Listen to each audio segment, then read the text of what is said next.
Good morning. It is 9:06 on Super Talk 99.7 WTN. My name is Chris Hand. Welcome in. We got a jam-packed show for you today. Very, very excited. Got a couple great guests coming in. Carl Higby from Newsmax, he'll be joining us on the phone at 9:30. He's got a great new book coming out called Profiles in Freedom, where he kind of goes through tons of great American heroes, from William Penn to Frederick Douglass to George Washington and more. So we're going to talk to Carl about his book and what he sees every day doing a show on Newsmax. I have some selfish questions I want to ask him, just host to host. Like, what's your prep process like?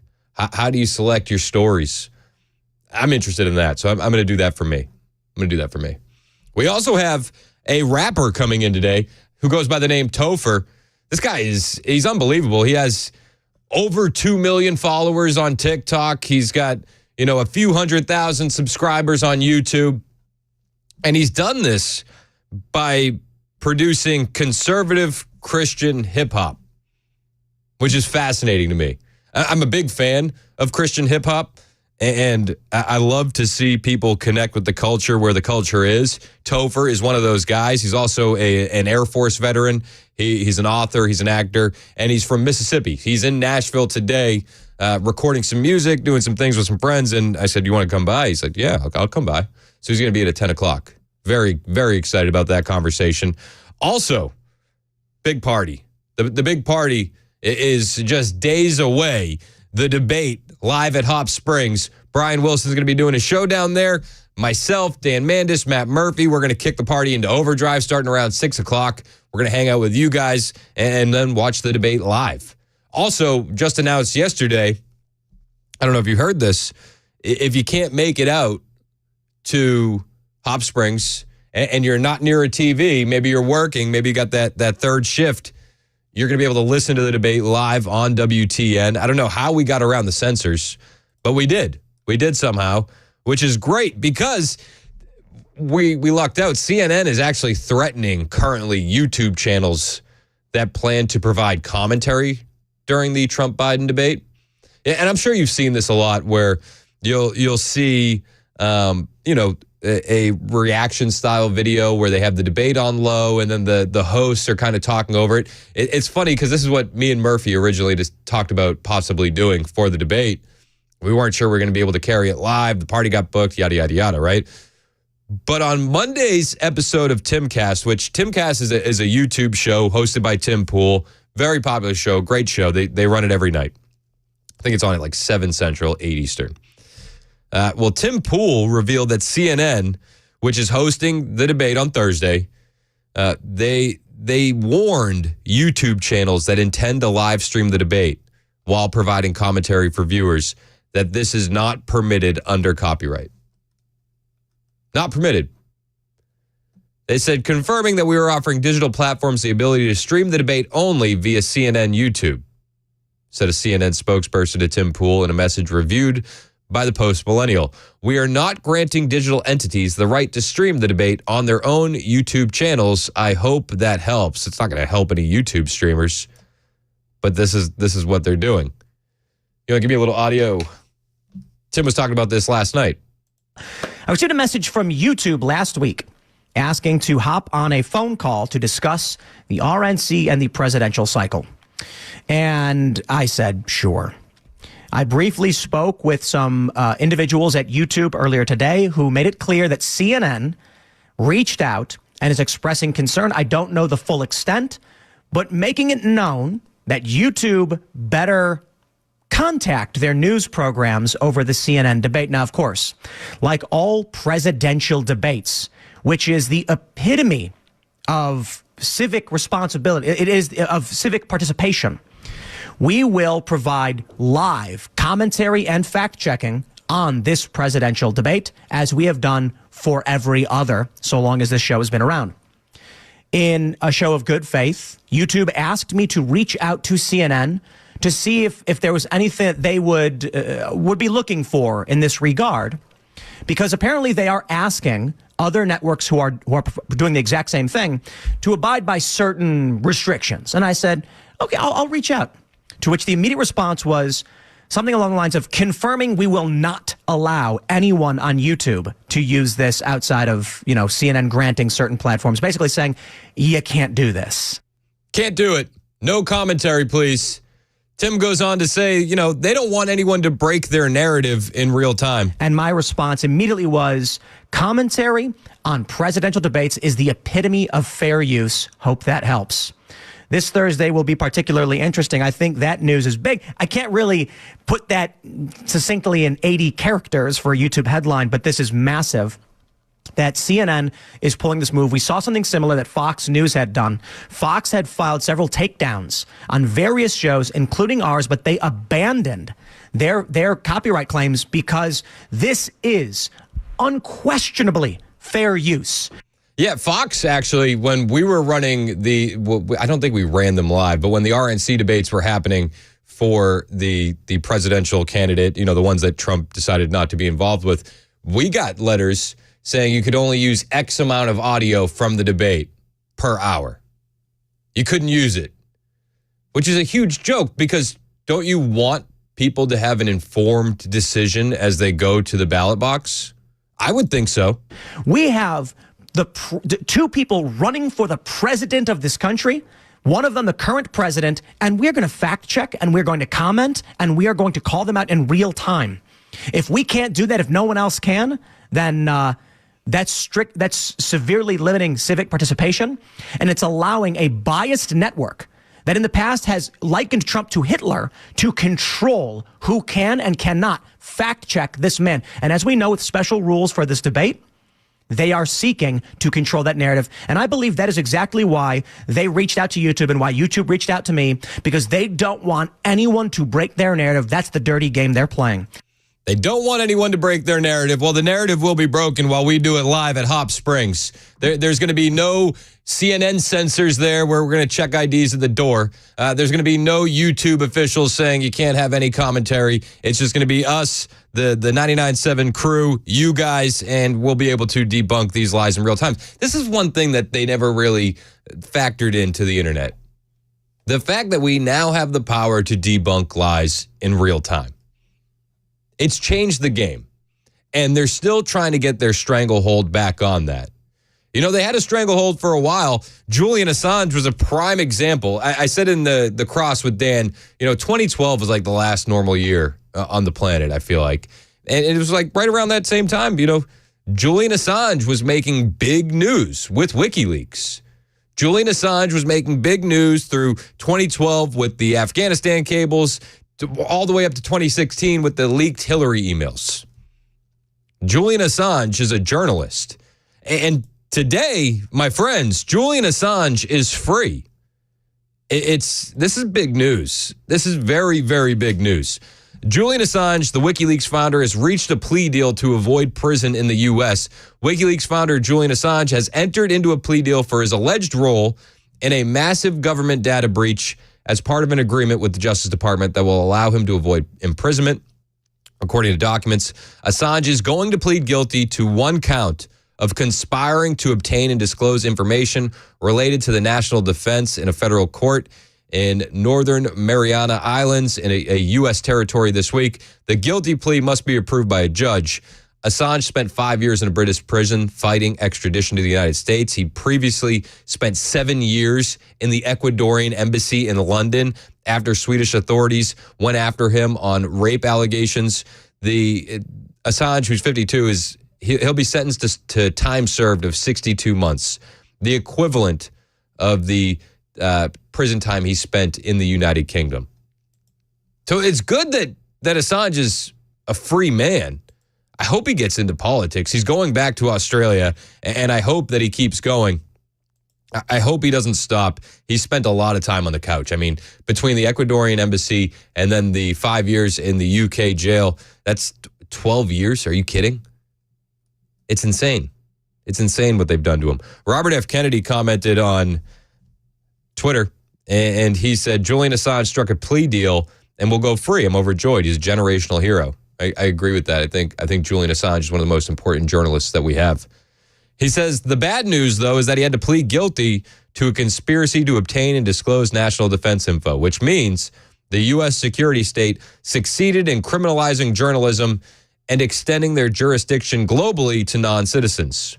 Julian had to take this. He has heart problems and he would have died in prison, but the security state has imposed a horrifying precedent and dealt a big blow to freedom of the press. And they did. It is a blow to the freedom of the press, but I'm happy Julian Assange is free.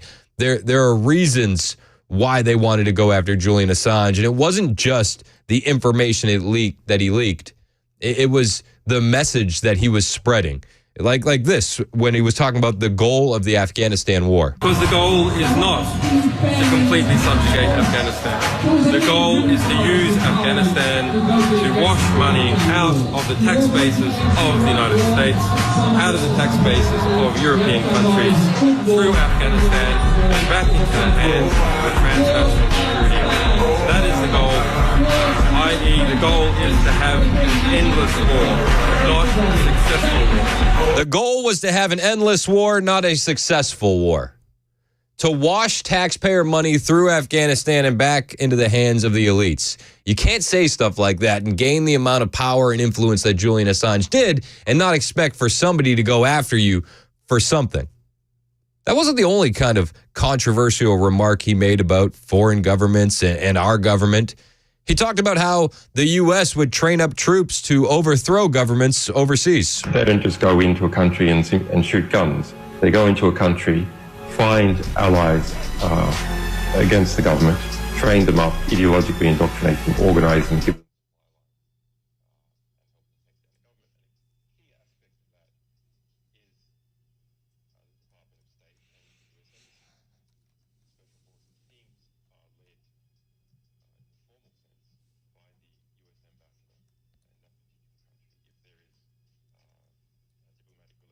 You can't say that kind of stuff and not expect the U.S. government to be mad at you.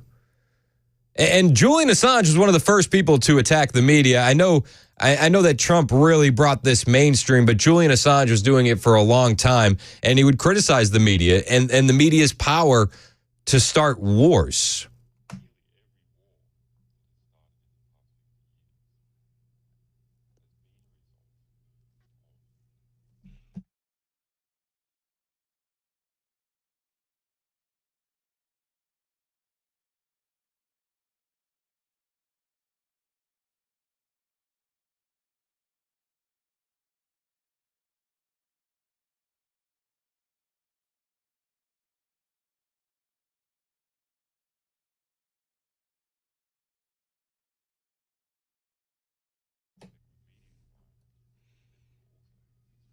If we have a good media environment, we'll have a peaceful environment. Well, let me ask you, my friends, do we have a good media environment today?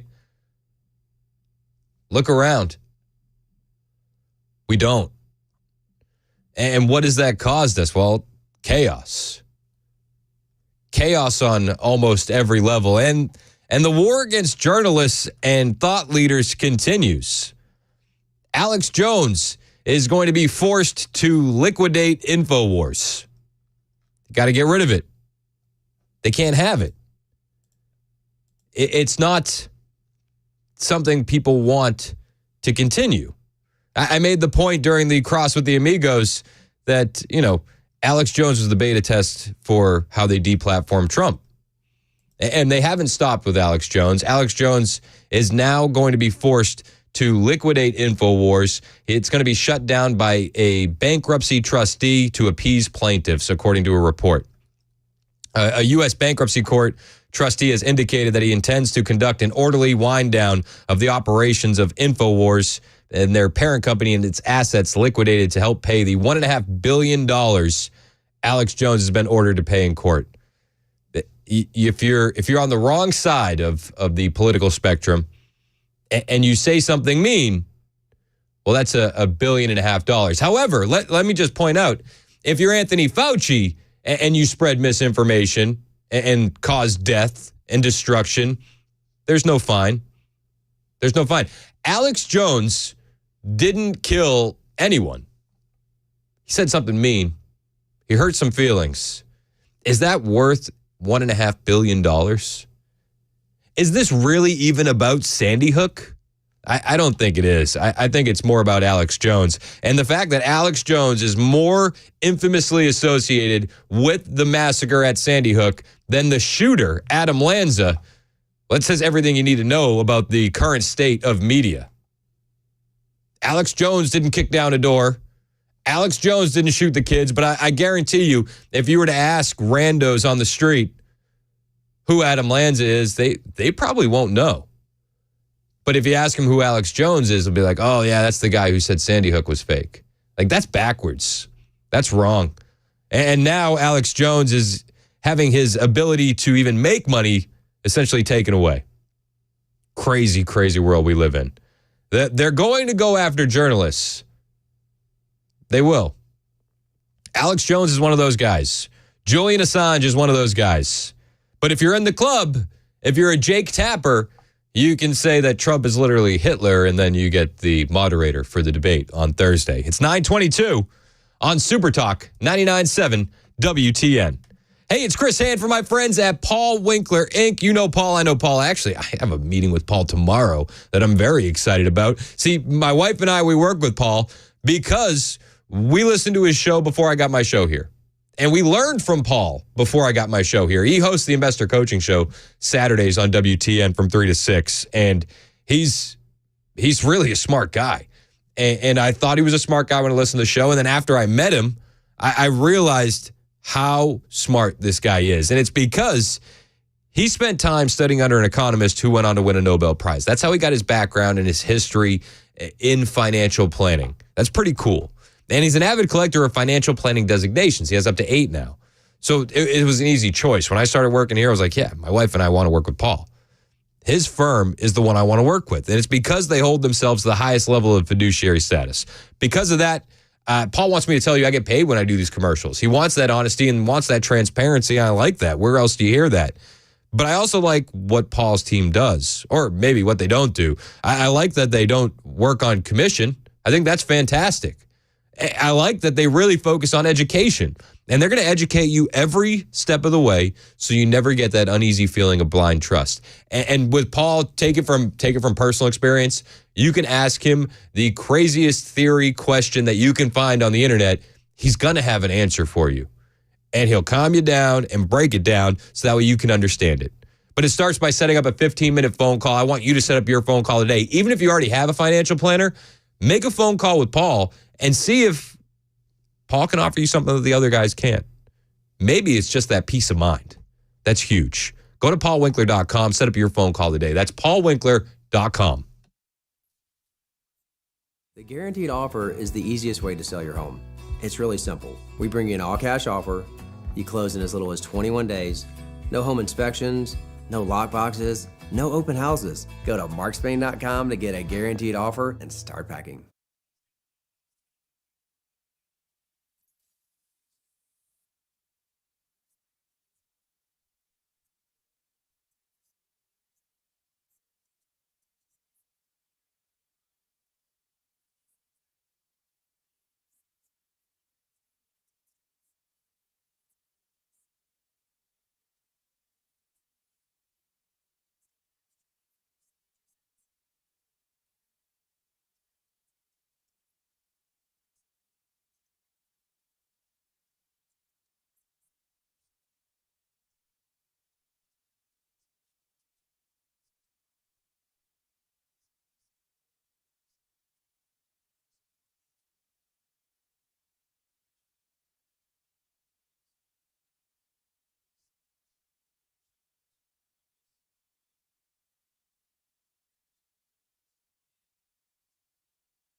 Got a big Ford F-150 recall, student debt forgiveness on hold, and another Surgeon General warning at 9:30 on Super Talk 99.7 WTN. Wasn't the headlines last night awesome? It was like, Julian Assange is free. We're not paying for gender studies degrees anymore. Like, I felt like we had some good news. It's like the world is almost back to normal. Oh, Lord willing. Let's just get to November. Let's get to Thursday, and then let's get to November.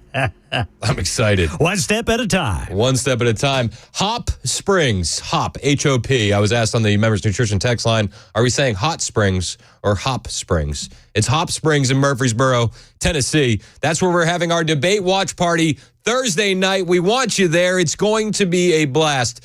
Brian is having the drive live at Hop Springs starting at 3 o'clock. Then the whole squad is going to kick off the party come 6 o'clock. Dan, myself, Matt Murphy, your best friends. It's going to be awesome. And we're going to hang out. We're going to do the tail end of Brian's show live, and then we're going to watch the debate with you. And we're going to watch. We're going to be watching this thing the way Mac Morey watches a Chiefs playoffs game. That's how closely we're going to be watching this thing. Tears and all. Anything involved. Tears and all. Which, hopefully, with how we think everything's going to go, of course, it'll be tears of joy. Hey, let's hope. Fingers crossed. It is 3-on-1. We have Absolutely. We have more reaction from how Biden is practicing for his debate on the way. But up next, after Ken's newscast, Carl Higby, the host of Newsmax's Carl Higby Frontline, they air that weeknights. He's going to jump on the show. He's got a new book out called Profiles in Freedom, where he's kind of digging back in to the real heroes of American history. We're going to talk about the book, why he thought it was important, and why you should get this book for your kids. It's 9:30 on Super Talk 99.7 WTN.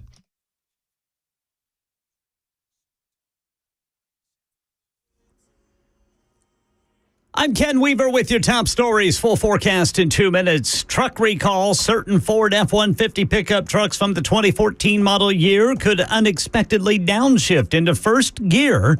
According to the National Highway Traffic Safety Administration, that could increase the risk of a crash, which is why Ford now recalling more than 550,000 of the trucks. Portions of President Biden's latest student loan forgiveness programs blocked by 2 federal judges in Kansas and Missouri. The ruling halted future implementation of the SAVE program, further debt cancellation for borrowers who have been repaying student loans for at least a decade, also on hold.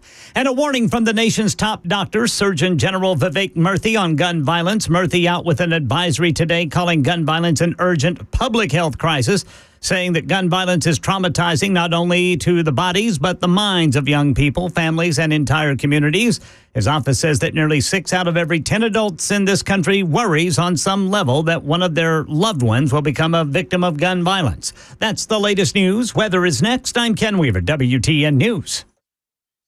Hey, what's up, guys? This is Matt Murphy for Members Nutrition. I want to tell you about the Members Nutrition difference, and I want to encourage you to go over to the Members Nutrition website. Number one, they believe at Members Nutrition that they can sell vitamins and supplements at a lower cost point, and they're doing it every single day at membersnutrition.com. Number two, they want to make these products right here in the United States of America, not from some overseas company, and they do that every single day. I encourage you to go to membersnutrition.com. You'll get 50% off your purchase price at checkout. You don't have to put in any codes. Just go to membersnutrition.com. Once again, membersnutrition.com.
937 on Super Talk 99.7 WTN. My name is Chris Hand. You can find me on Twitter, True Social, Instagram at Chris Hand on Air.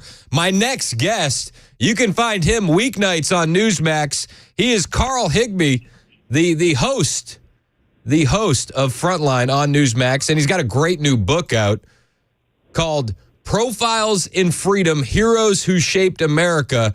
Carl, welcome to the show, man. Hey, thanks for having me on. Hey, I appreciate it. What gave you the idea to write the book? Where did this idea spawn from? So I actually it's pretty simple. I really got sick and tired of these crazy people tearing history down just because like something was inconvenient for whatever narrative was of the day.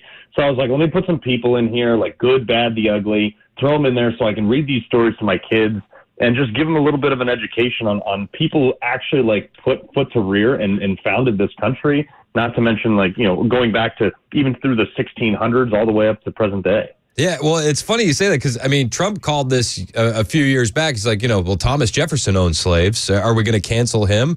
And it does seem like so many historical figures now we have to say, well, we know what they did was bad, but... Look, here's the thing. We live in a society that you have to be able to spill milk. And the problem is you can't judge somebody who lived 250 years ago by the modern standard. Like, let's be honest here. If we went back in time, forget our founding fathers, like the average American or colonist at the time would have looked at the average like millennial today walking around drinking a quadruple espresso latte and be like, wow, what a moron. That guy can't build a barn. It would be contempt and disgust. Exactly. It's like this person can't ride a horse. Like, what are they even good for? Yeah. We can't reverse that standard. No, so you wrote the book. What is some fascinating stories that you learned as you were going through this process? I'm actually really excited for the book, and I think it's for the reason that you just said. I want to read some of these stories to my kids. What was a story that jumped off the page to you?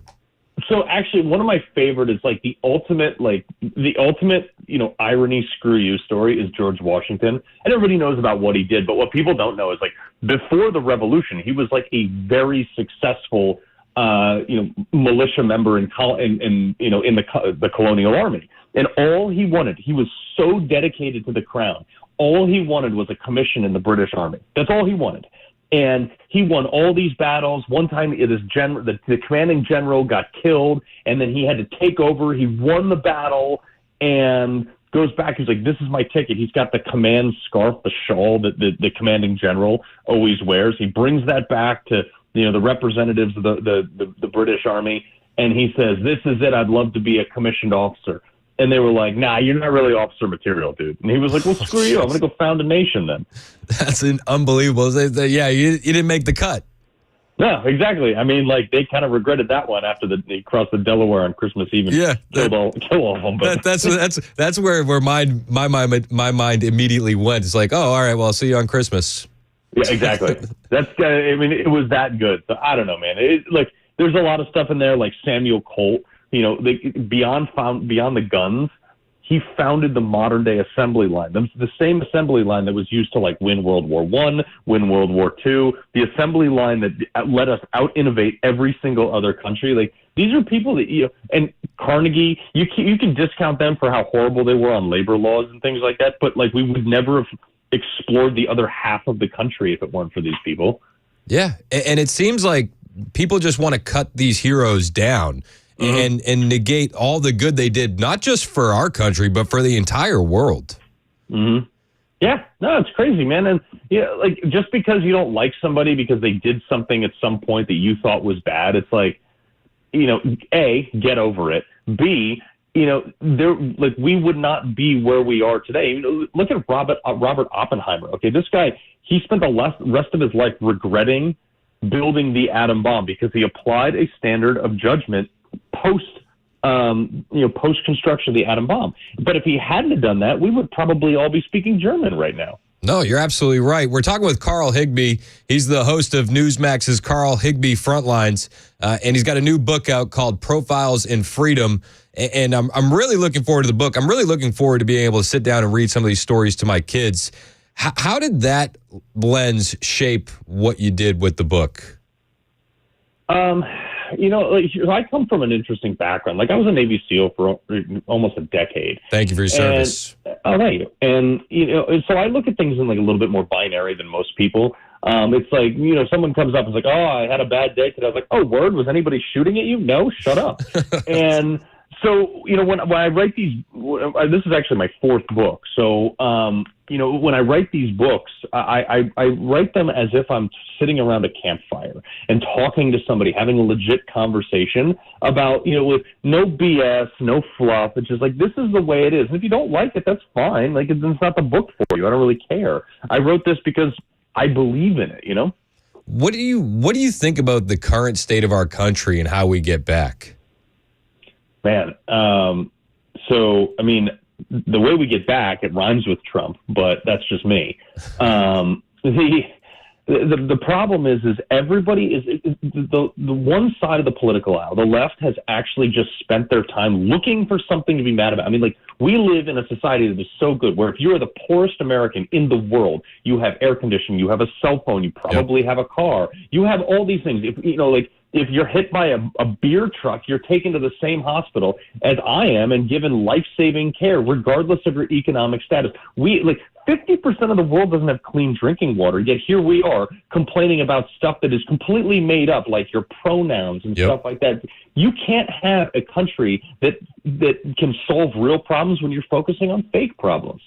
So when the left does that and they really hyper focus on fake problems, that's really like their prep process. Like, what makes me upset today? Let's run with that. What is your prep process like when you're doing you do a nightly show on TV. Mm-hmm. What kind of mode do you put in, and how do you find your stories that you talk about? So, the thing is like, there's all the sensationalized media out there, okay? Things that, like, most of our media, keep in mind, the majority of our media in America is focused on, is centered out of New York or LA or DC, okay? Mm-hmm. LA, New York, and DC do not represent the other 90% of this country.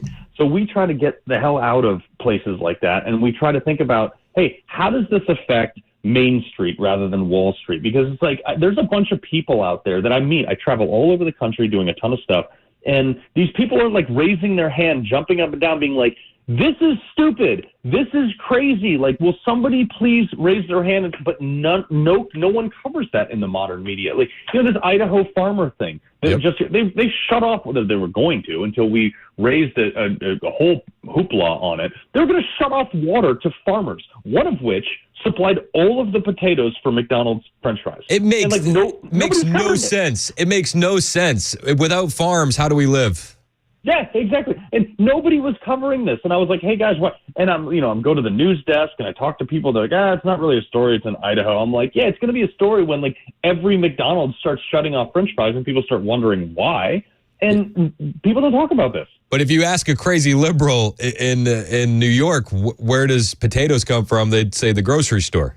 Yeah, exactly. Like, I'm a big hunter, okay? Like, I shoot a deer, I bring in jerky in the season and all this stuff, and people are like, oh, my God, how could you kill an animal? It's like, well, we've been doing it for 10,000 years. Like, if you go back to, like, anywhere in the world, there's never been a cave painting of a salad. It's about hunting. It's about tribes conquering things. And people are like, oh, that's so inhumane. I'm like, is it really? Because our eyes are on the front of our head, just like every other predator in the history of the world. Yet, you want to eat a salad, you can sit with all the other things like deer, where their eyes are on the side of their head because they're herbivores and they're looking for predators because they're not the top of the food chain. We are. Deal with it. I am going to steal the cave painting of a salad joke, just for the record. That's mine now. You used it, so I'm going to keep it. My man. What is the biggest story that nobody's talking about currently? The biggest story, obviously we're going into the debates right now.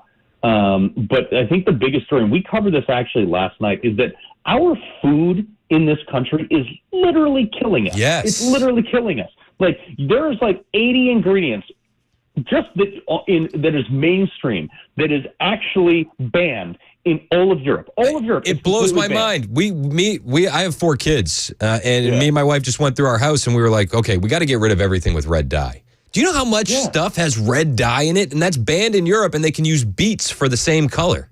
Right. But the other thing too is I drink raw milk. It's not for everybody, but it's my thing. There are risks associated, but I don't really care because of modern medicine. Like I drink tap water in Iraq. So, I'll take that as what it is. But at the same time, like, you think about this, all food, like, how about we eat stuff that is actually grown in nature and not built in a lab? Like if something doesn't expire on a shelf, you don't think to yourself like, wow, this stuff has a 3-year shelf life. It's like, wow, how bad is that for my body to digest what is essentially asphalt? Oh, and the new thing, have you seen the videos about the Whole Foods ingredients and ingredients at Aldi where it'll say bioengineered ingredients? Yeah, proprietary blend. It's like, that means I'm basically eating plastic. Yeah, I tell my kids all the time, if they see something that says sugar-free, they're like, Dad, it says sugar-free. I'm like, no, that just means chemical bleep storm.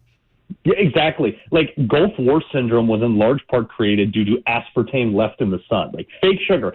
And this is my thing. It's like, and the libs are love doing this. They're building these huge giant fans in the middle of like Iceland where they're going to suck all the carbon out of the thing. And I'm like, we used to call that a tree. And nature does things better than mankind. It does. And anytime mankind gets a little uppity and thinks that we're going to like do things better than nature, she swacks us with like an F5 tornado or a hurricane. Was like, no, guys, you don't get to control this. Well, and doesn't the left just they monopolize, they monopolize everything. Like they say, well, we're losing all the trees. We can't have paper bags anymore. We need to switch to plastic. And now we can't have plastic anymore. We need to switch to reusable bags. But it's like everything in the grocery store is still wrapped in plastic. Right. But yeah, and that's the other thing, too, is I love these climate protesters who are out there with like a huge 100-foot long vinyl banner. And they're like, we need to stop fossil fuels. I'm like, your 100-foot vinyl banner was made with fossil fuels. Like you drove here in a coach bus that is entirely comprised of fossil fuels. Like you people, seriously, like you cannot live in modern society without the consumption of fossil fuels. And your stupid batteries, where some 7-year-old in Guyana is mining this barefoot for you, by the way, for like $0.01 a day. Yeah. Like you really think that's going to save it? And on top of that, you got to charge that. Like electricity doesn't just show up out of thin air. No, and usually it's because they're burning coal. That's how we get our electricity. Well, but that's the thing. Like in California, Gavin Newsom and all his wisdom right now is like, hey guys, let's we got to shut down our air conditioners and keep your house at 89 degrees during the summer because it's taxing the grid. But everybody should buy an electric car that consumes 80 amps more than your stupid air conditioner, and I want you to charge it. Yeah, good luck with that. Yeah, that'll work out. We're talking with Carl Higby. He's got a new book out, and I'm really looking forward to the book. I'm really looking forward to reading some of these stories to my kids. It's called Profiles in Freedom, Heroes Who Shaped America. Where can we get the book, Carl? Amazon. You can also go to profilesinfreedombook.com to get a signed copy. Obviously Amazon carries my other 3 books as well. So, I wrote them all, so there's no big words. It's really easy to read. So, I love it. Where can we find you on social media? At Carl Higby on social media. You can find me every night, 5 p.m. Eastern on Newsmax. We're just, driving the left insane every night. What's the big story that you're looking at for today for your show? So, what's funny is I love dumping on globalists. Okay. So Milei in Argentina, everybody said that if Trump got elected in 2016, there was going to be like inflation, there was going to be world war and all this. None of it happened. Well, they said the same thing about Milei in Argentina, and he slashed everything. He took a chainsaw to government, and everything they said was going to happen if he did that didn't happen. It was actually the opposite. It's like weird. It's almost like government is not the solution to our problems. Amen. And I do love seeing the rise in conservative leaders across the globe. I think that's one of the things that scares them the most about Trump is how many people he's inspired, like the Nayib Bukeles, like Milei. What's the guy in the Netherlands? I'm drawing a blank on his name. Gert. I'm drawing a blank on that guy too. But yeah, they're all. The populism is really coming over. I mean, you have Nigel Farage, the leader of Brexit, who, is a regular guest on my show. He may be the next PM. He may throw Sunak right out of office. That would be an absolute blessing. He's one of the smartest guys I've ever listened to. Yeah. Yeah, I'm really looking forward to seeing the right take back the globe. That's what we need to have happen. It's not even the right anymore. It's just like the people who raise their hand and be like, hey, this is all dumb. Like, can we do things without the government, shoving a leash up my rear? That's a good point. I really appreciate it. Profiles in Freedom, Heroes Who Shaped America, available on Amazon. Carl Higby, thanks for coming on today, man. I really appreciate it. Hey, man. Appreciate it. Hey, it's 9:52 on Super Talk 99.7 WTN.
Hey, it's Dan Mandis, and I am so glad that California Closets has fixed my closet catastrophe. After exact measuring and planning, they came over and got to work.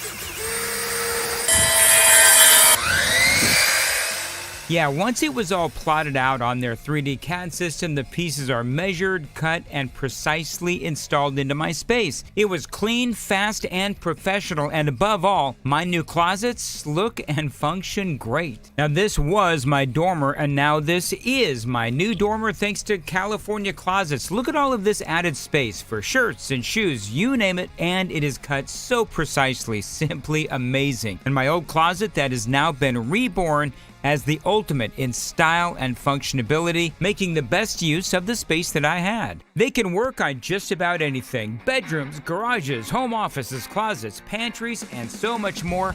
Find them online, CaliforniaClosets.com, and see what they can do for you. You can schedule a free design consultation. Mention my name, CaliforniaClosets.com.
Julian Assange is a free man. Student debt relief on hold. 500,000 trucks recalled. Self-driving semis will be hitting the road soon. Coming up at 10 on Super Talk 99.7 WTN. Thank you, Ken Weaver. It's 9:59 on Super Talk 99.7 WTN. On the way, musician, rapper, conservative. He goes by the name Topher. He's got like couple million followers on TikTok. He's got a few 100,000 subscribers on YouTube. The guy's making waves in the music industry, independent, on his own. I want to talk to him about that. I know that a lot of people in Nashville really appreciate that kind of grind, but I also want to talk to him about politics in America. He was in Detroit a couple weekends ago at the People's Convention while we were hanging out there. He actually got to meet Trump. So we're going to talk to him about all that. Politics in America. Politics in the black community. Is it harder to come out as a conservative in the black community, or is it harder to come out as gay in the black community? These are the questions I want to ask Topher when he gets in here. And Topher is unafraid. If there's anybody that's going to be willing to answer a question, it's this guy. So I'm very excited to have him in here next with us. Hang out. It's Super Talk 99.7 WTN.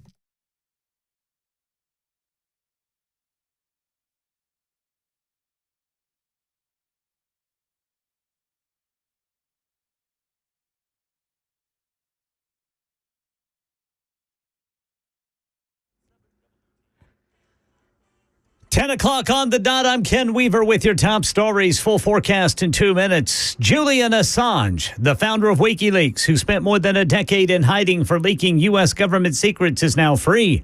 Assange striking a plea deal with the U.S. where he will plead guilty but serve no prison time.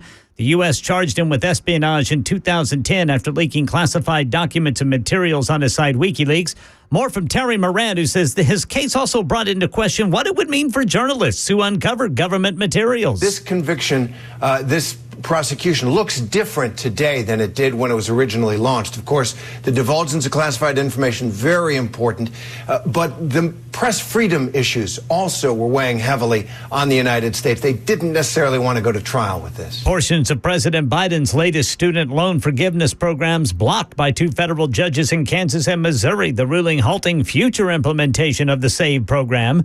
Further debt cancellation for borrowers who have been repaying student loans for at least a decade, also on hold. Truck recall. Certain Ford F-150 pickup trucks from the 2014 model year could unexpectedly downshift into first gear, according to the National Highway Safety Administration. That could increase the risk of a crash, which is why Ford now recalling more than 550,000 of the trucks.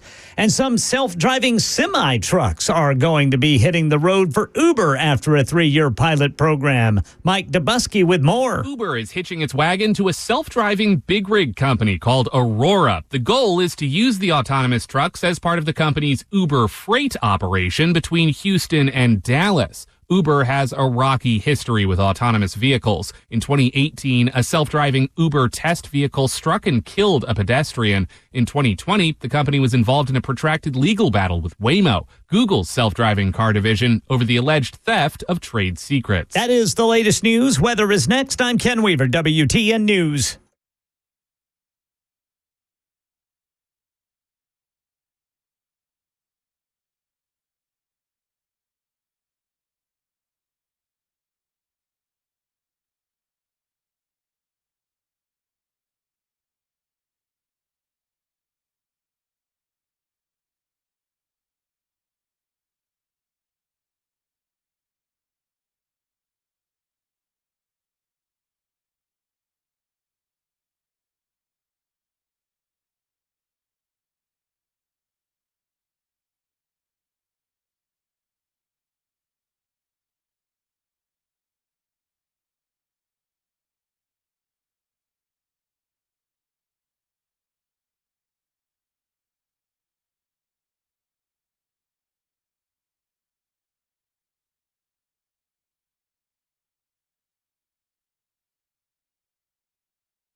10:05 on Super Talk 99.7 WTN. My name is Chris Hand, joined in studio by Topher. What's going on, man? How are you? What's going on, Chris? Man, it's exciting to be here. We were talking outside. I was like, what lane do I put you in? You know, he's a social media influencer. He's a conservative. He's a rapper. He's a Christian. He's a father. He's a husband. How do I introduce you? I'm going to make it plain and simple for everybody out there. I'm a Billboard charting artist and celebrity influencer. Okay. But most importantly, I'm a man of God. Amen. Yes, sir. What's life been like for you these past few years? Because you went from, you know, it seems like you've just like shot to mainstream almost acknowledgement of what you're doing. What's been the rise? How's the rise been? Turbulent.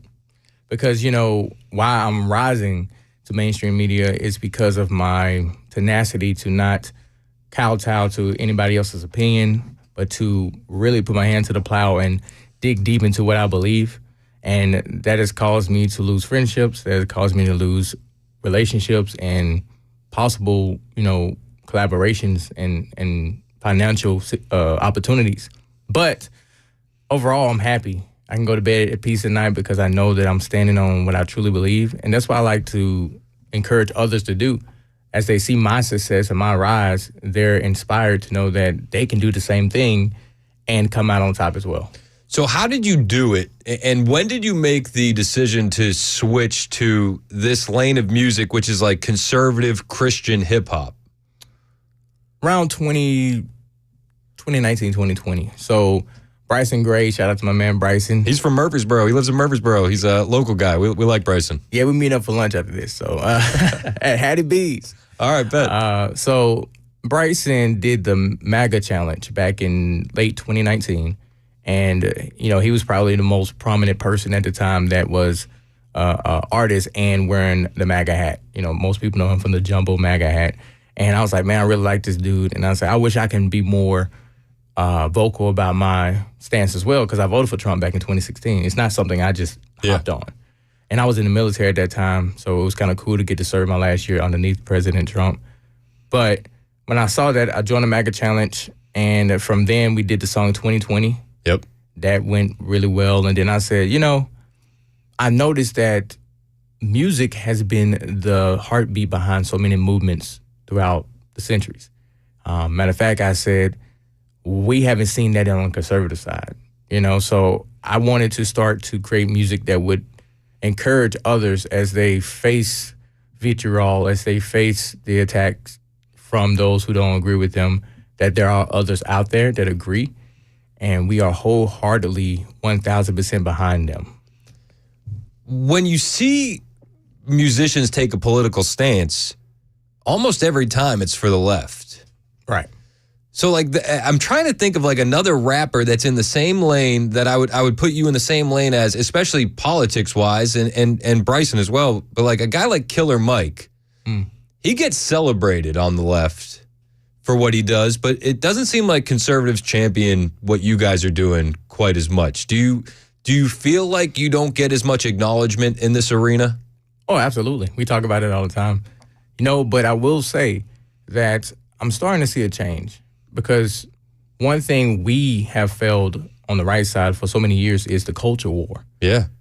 We figured that we could just abandon, let the culture do what it do, and just stand on the principles of the Constitution and the Bible, yet that's not enough. You know, they say politics is downstream from culture.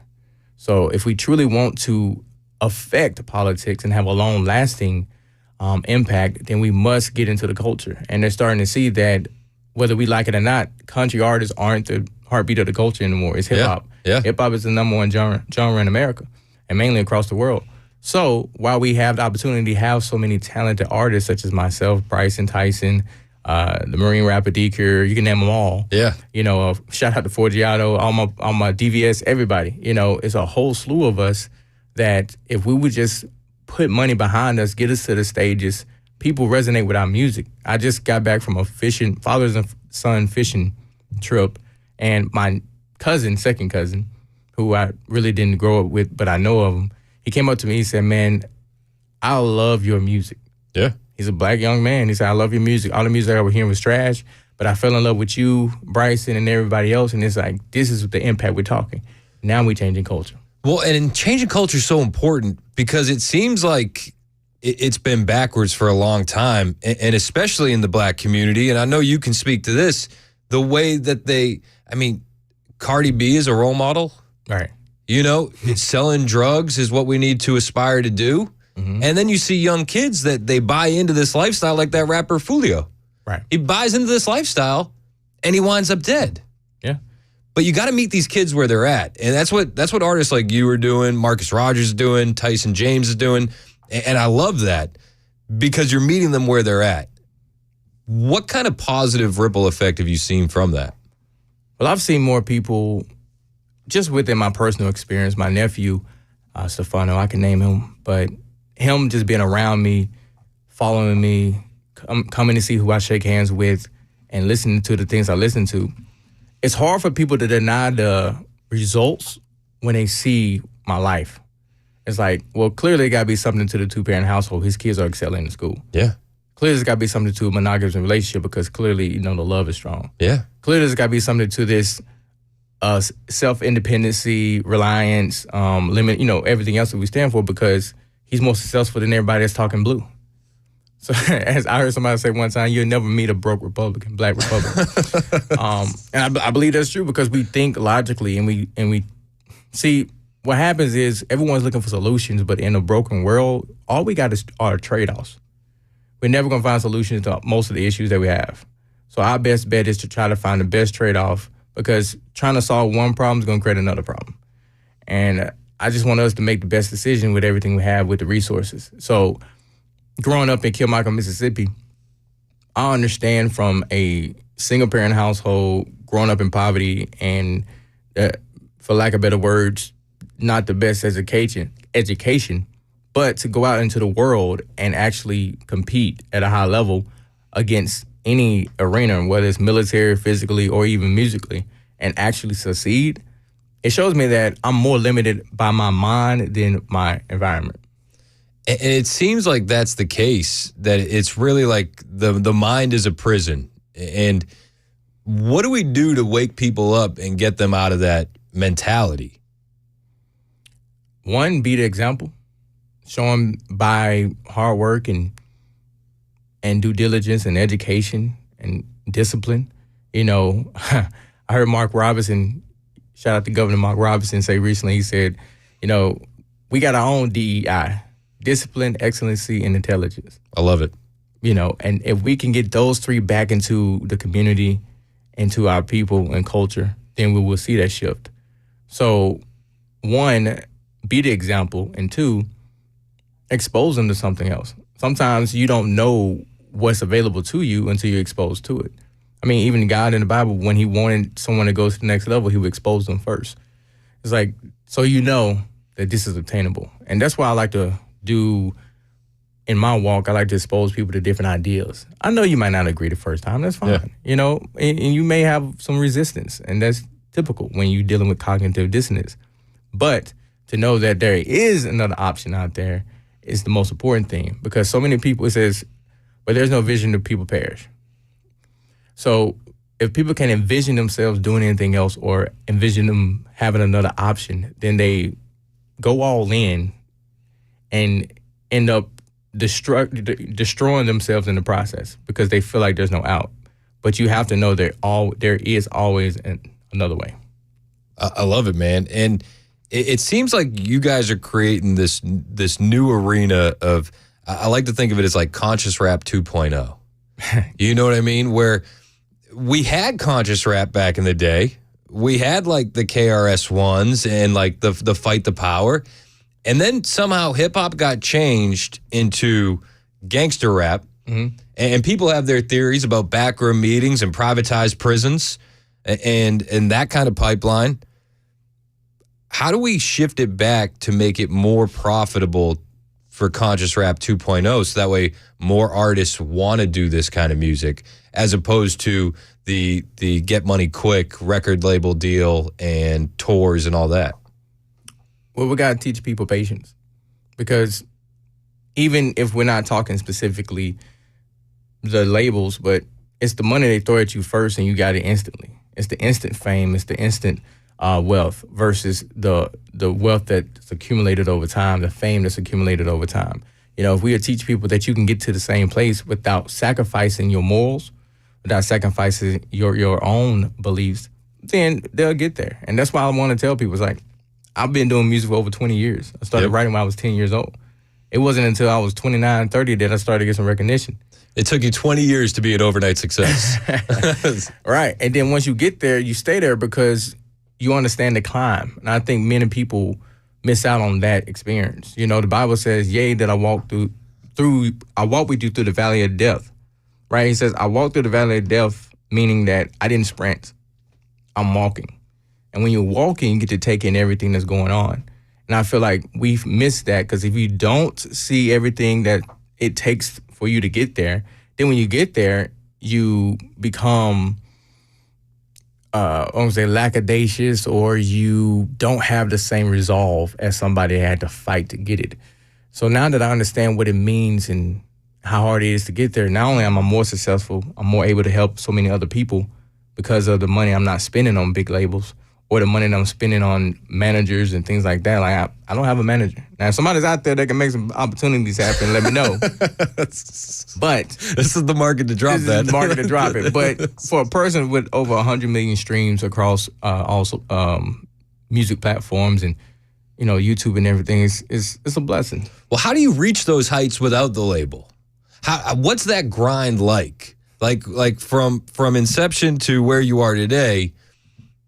What does that look like? Because a lot of people understand independent artists are independent, but they don't understand, boxing up your own merch and shipping it out. They don't understand booking your own shows. They don't understand finding your own sound guys and your own editors and your own everything. What is that? How is that grind different? Well, that's the entrepreneurial grind. And I don't think everybody's called it that arena. But if you want to be independent, then either you get somebody who's good at it, or you become good at it yourself. Now, honestly, when I grew up, I know I was broke. My mom didn't have the money to fund anything, nor did I have the money to pay anybody. So guess what Topher did? I learned to do it myself. I went on YouTube, learned how to do record. I learned how to mix. I learned how to upload. I learned how to distribute. I learned how to do graphic design, video editing, and the list goes on. So you just learn these things because that's how important this dream was to me. Like, I saw no other way. I knew God, Proverbs 18:16 says, your gift will make room for you and bring you before great men. I knew my gift was the gift of the gap. Yeah. And I knew that if I was going to live my life with purpose, in purpose, and on purpose, it was going to take me doing it through my gifting. So I just stayed diligent. You can ask my wife, some nights, I'm up late, and some days it's loud music in the house.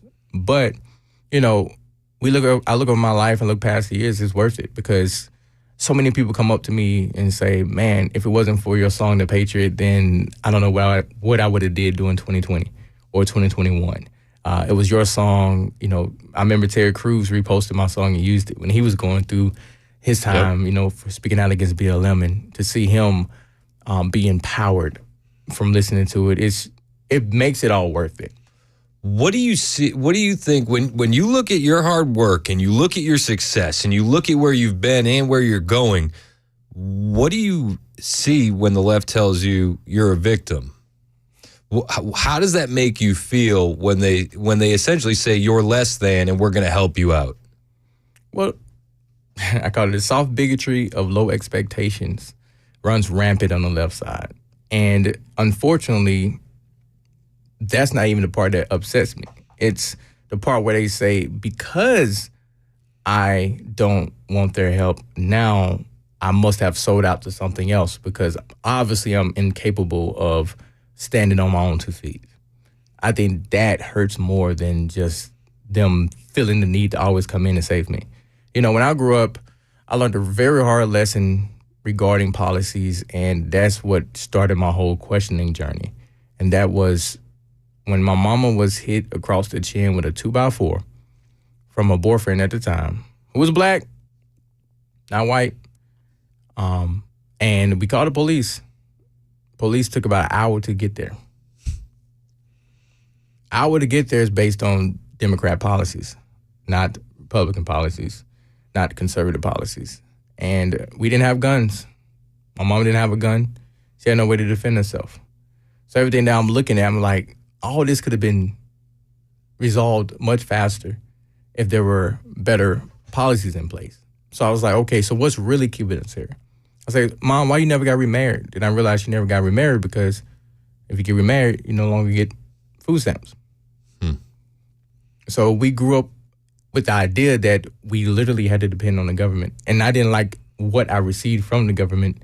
So I made it my business to find out better solutions. And the more I studied, the more I realized this was a trap from the beginning.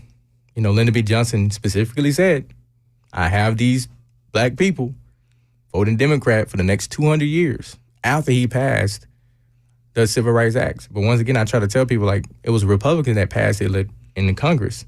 But he just signed it because he knew it was a trap. And that's what we do today. Like, we look for just what can we get, not what we giving up. Yeah. And, you know, life is full of compromises, but freedom is not one of them. And I'm not finna compromise my freedom to build for myself, build for my family, or build for my future to anybody else. What does your mom see when she looks at you now? Hopefully she sees a son that makes her proud, because my mama, before she passed, we were different on our policies, but she knew that if it's anything that she taught me that what it meant to be a man, you know, I always make sure I take care of my family. I was just thinking about this the other day. My wife and I have never had to go to a wash house, or I don't even know what a laundromat is. Yeah. Like, and it makes me excited because that's not a reality for so many people. Yep. And for me to be able to do that, and for my girls to have everything they have, and, you know, we have our times, but ultimately for us to always get the things that we need and be in the position we need to be in, that takes leadership. And to know that my mama instilled me early, she always told me, and I thought I was getting over on my mama when I was younger. You know, I graduated valedictorian in my high school, and that was 2 years after I told my mom, I said, the only reason I'm getting these grades is because you want them. I thought I was getting out like whatever. She looked me dead in my face and said, I don't give a crap if you get A's. You got to want them for yourself. And from that, I've never let that go. That's like the mantra in my family now. It's like, you got to want it for yourself. Yep. You can't want it for nobody else. You can't want it for yourself. Is that it? Yep. So now when I took that and I've used that to be the foundation for everything I do, it makes me proud as a Black American to know that I'm able to accumulate the things I have despite what media says, despite what the left may say, despite what my friends may think. They may be in prison in their mind, but they cannot deny my success. No, you're the living embodiment of the American dream. Yes, sir. You're doing what you do and what you love. Right. But the American dream seems a little bit out of reach for other Americans these days because of the policies of the left, because of the Biden administration. I want to ask you more in line with, you know, presidential politics as we continue. And I also want to pose a question to you about the Black community.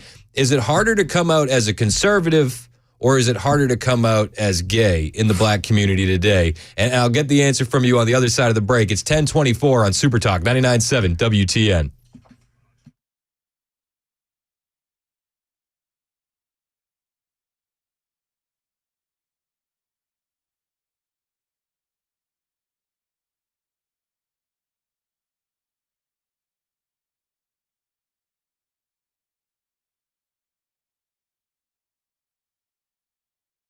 Hey, what's up, guys? This is Matt Murphy for Members Nutrition. I want to tell you about the Members Nutrition difference, and I want to encourage you to go over to the Members Nutrition website. Number one, they believe at Members Nutrition that they can sell vitamins and supplements at a lower cost point, and they're doing it every single day at membersnutrition.com. Number two, they want to make these products right here in the United States of America, not from some overseas company, and they do that every single day. I encourage you to go to membersnutrition.com. You'll get 50% off your purchase price at checkout. You don't have to put in any codes. Just go to membersnutrition.com. Once again, membersnutrition.com.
Summer heat and road rage, they've been linked. Coming up at 10:30 on Super Talk 99.7 WTN. Thank you, Ken Weaver. It is Super Talk 99.7 WTN. I'm hanging in studio with Topher, who is just an all-around great guy. Rapper, social media influencer, billboard recording artist. Topher, I asked you a question. Is it harder to come out in the black community today as conservative, or is it harder to come out as gay? And I told you we'd get your answer on the other side. Which is harder? Well, which one can you do now and not be counseled? Which one can you do and not be called a race traitor? Which one can you do and not be told that your ancestors are turned over in the grave? And that is, conservative is much harder than being gay. Did you get hit with those when you told people you were conservative? Did they tell you that your ancestors are rolling over in your grave? Absolutely. Matter of fact, I'm wearing Frederick Douglass' shirt right now. It says, knowledge makes a man unfit to be a slave. And I'm also rocking my MAGA hat, which that, makes a lot of people's skin crawl.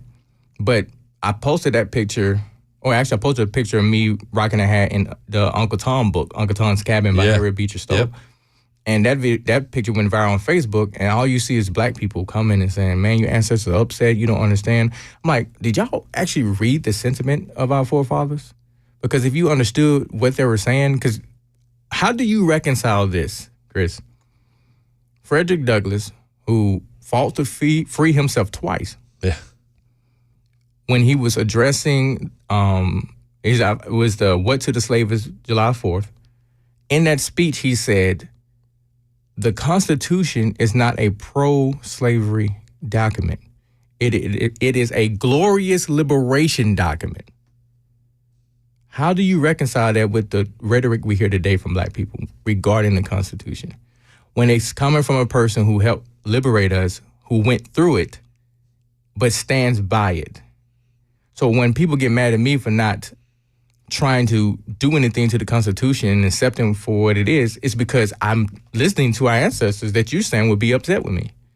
I think you don't understand and truly know your ancestors. And that's not our fault. It's because we're not taught that in school. I call publication the indoctrination counts. Yep. And that's why I'm pro school choice.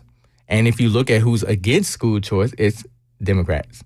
Because they want to keep you manipulated and emotional. The black community, not to our own fault, but they use our past trauma to emotionally trigger us into fits of rage to where we focus on the pain versus the pleasure. Mm-hmm. And I'm not going to be a victim to that because I'm not a victim. I love that. It seems like every argument with the left, though, is emotional. Whether it's gun violence, abortion, the victim mentality, it's all triggered by emotion. We're talking with Topher. Where can we find you on social media? Because I know people are probably dying to find you and follow you. What are your handles? Topher Town Music on any platform, and my website is tophertown.com. Okay, and we're going to get more into politics, presidential politics, debate, and more with Topher after Ken Weaver's Newscast, which happens right now on Super Talk.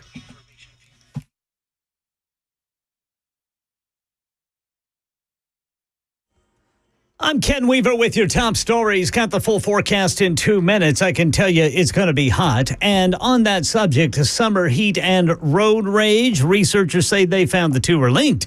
Morgan Dean of AAA saying it's never been more important to drive defensively and courteously. You never know what's going on with another driver. You don't know how far they're willing to go because they're angry. You don't know what kind of weapon they have with them. You do not want to be in that situation. AAA data showing in 2022, 554 people were shot during road rage incidents nationwide, resulting in 141 deaths.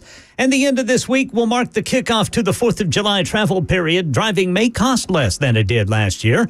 Americans paying an average 13 cents a gallon less this year than a year ago at this time. New data from the Energy Department putting the average price of regular unleaded at $3.44 a gallon. Now, in Middle Tennessee, AAA says the average price per gallon jumped by 12 cents overnight to $3.16. That's the latest news. Weather is next. I'm Ken Weaver, WTN News.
Hey, it's Dan Mandis, and I am so glad that California Closets has fixed my closet catastrophe. After exact measuring and planning, they came over and got to work.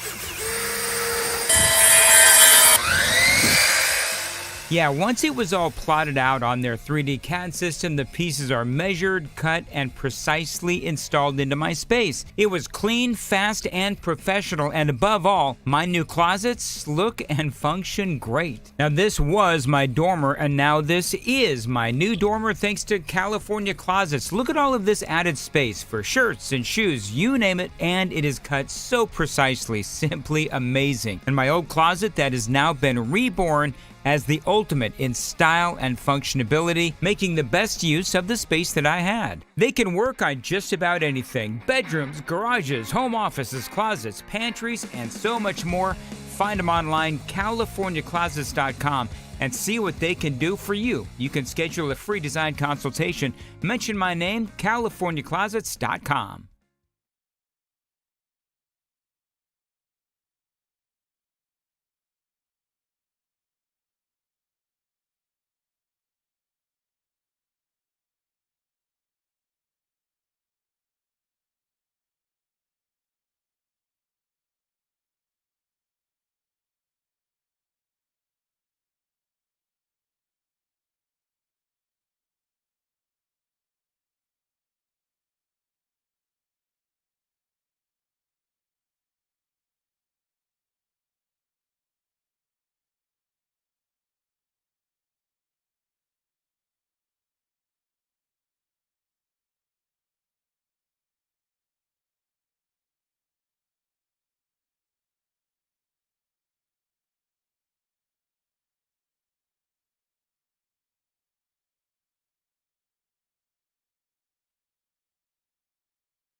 .1036 on Super Talk 99.7 WTN. My name is Chris Hand, joined in studio by the man they call Topher.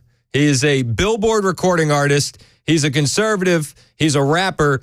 He's a great guy, super smart. When are you going to run for office? That's got to be in the cards, right? Man, I've been posed with that question, or at least posed with that question for 3 years now. And I don't think I would want to run for office. I think, I love wearing my hats, wearing my beanies, and wearing what I want to wear. I don't think the suit and tie for me. Well, I mean, it worked for Fetterman,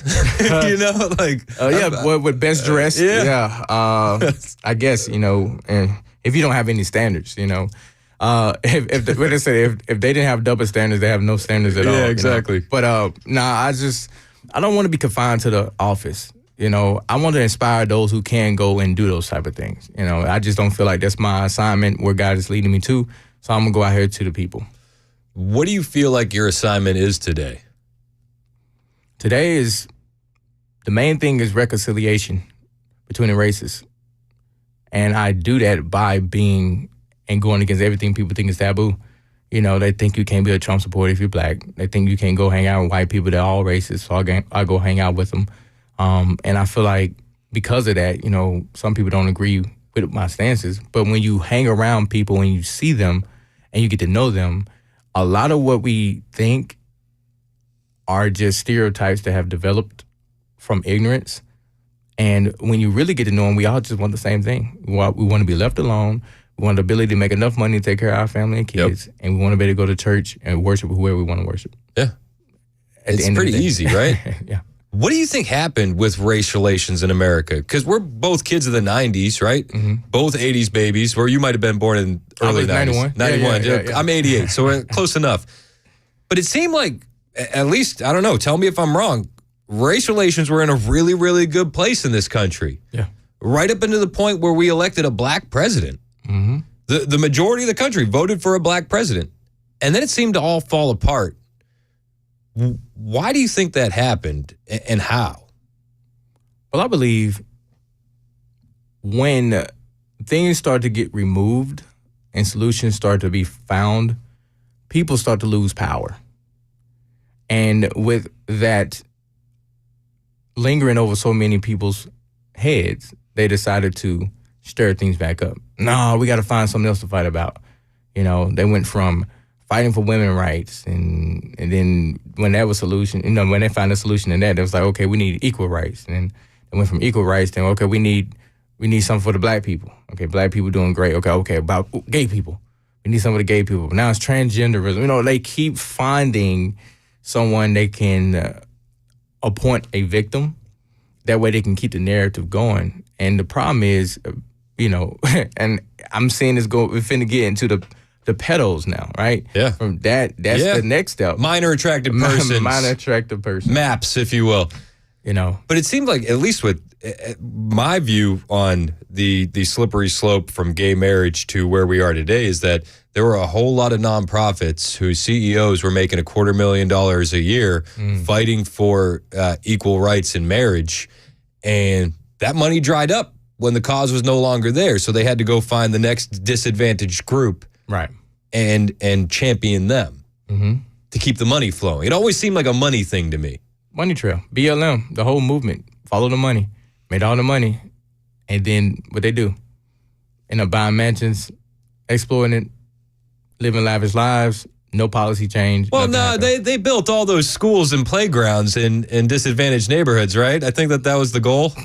That was the goal, but it surely didn't hit the mark. What was your thought process during the Summer of Love? Where were you at? Because you were already, you dove deep into conservative rap at that point. Right. You're viewing it through that lens. You're unafraid. You're unapologetic. Where were you at? What did you think, and what was the reaction? I was in the streets. We was very active. I was going to many Trump rallies and whatever rally we could find ourselves in with the gang, I call it, with Bryson and everybody else. And I remember just watching, I was just thinking about Burnell Trammell the other day, the black Trump supporter that was killed in Wisconsin, Milwaukee. Yep. And he was killed just because he was a Trump supporter. My man owned the store. He was the nicest guy. That's all you heard people say. But because of his political identification, he faced discrimination. And we saw that so often from those from the BLM, especially with the riots. I just never understood how we went from people coming in and destroying our own property and our success and businesses and driving us out of town versus we doing the same thing to ourselves. We talk about Black Wall Street all the time. It's like there was Democrats that came in there and did that to them. Yeah. Down there in Greenwood. But now all of a sudden, right, it's not the KKK marching through your cities, burning your stores, and it's black people.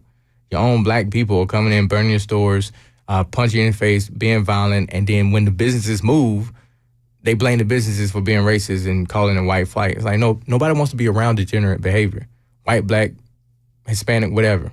I don't want to be around that. Yeah. And I don't blame people who have families for moving. And we're going to continue to see this plight happen if we don't change our behavior. But it comes from the victimization, or at least the victimhood mentality, because victims, they respond emotionally to a negative event versus a victor responds intellectually. So we got to respond intellectually to the things that negatively impact us so we can look at the bigger picture. Because all of our perceptions of things are not truly the perspective that we need. So that's why I'm slow. The Bible says be slow to speak, slow to anger, right? And trust. And that's why I am quick to listen. I'm always listening to people. I'm always figuring out what's going on because I need to know, am I coming from a biased standpoint? Am I fighting the right person? It's kind of like, people with the Palestinian movement right now. Yeah. They're all in the wrong places. Yes. There's nothing a dentist can do about what's going on in Palestine. It doesn't make, or the Queers for Palestine signs. Do you understand how they would treat you there? Right. It wouldn't work out. I don't think they do. And that's the problem of the movement. It's no one knows anything. They're just been told to fight for something because this is right. This is humanity. This is wrong. And the sad thing is when you have foreign interests investing billions into American universities, which, they want to ban TikTok but can't ban money coming in from the same government. They could take you off of social media for saying that the virus came from Wuhan, but they can't remove child pornography. It's like we see these instances so often. Right. Like, I can do all this, but I can't do that. Can't do that, And when you consider that, you start to realize that they've been plotting this for decades. This is nothing new. This is something that's intentional and strategic, and we need to do better. Yuri Bezmenov broke this all down, a KGB defector. They do it in 4 steps without a single shot fired, and you take education, you dumb it down, you water it down, the victim status. It is absolutely a plan. And that's one of the things that I think is so tough with what we're up against is that the communists and the radical left, they're fine with a 100-year plan. Oh, yeah. They are totally fine for the next generation to see the fruit. Mm-hmm. And we, on the right, it seems like we're stuck in 2 4-year cycles. Right. Where's our 100-year plan? That's a good question. I think the right needs a 100-year plan. Start thinking long term. Well, it's like even in Louisiana, people are up in arms because they put the 10 Commandments in the classroom, and they said, well, they're not going to be able to refer to them at all. So what difference does it make? I said, well, have you seen the slippery slope with everything else? Let's start our own slippery slope. Okay, they can't refer to it today, but let's get them in the classroom. Right. Let's get them in there. I mean, you think about it. When you're in 3rd grade, 4th grade, 5th grade, I knew every poster on the wall in my classroom. Oh, yeah. You know what I mean? Why? Yeah, let's start our own slippery slope. Yeah. Let's start our own 100-year plan. So I like that idea, and I feel like that's what we decided anyway. Like, I know it takes a couple of generations to turn things around, and that's why reaching the younger generation is so important and steering them in the right direction. We don't need to buck at the younger generation. We need to really sit down, talk with them, meet them where they at. And that's why I like organizations like Turning Point, because they have taken an active approach to understand the long-term goals. Yep. And they're the biggest organization when it comes to conservative activism. Yeah. And I work with them. I'm working with Blexit.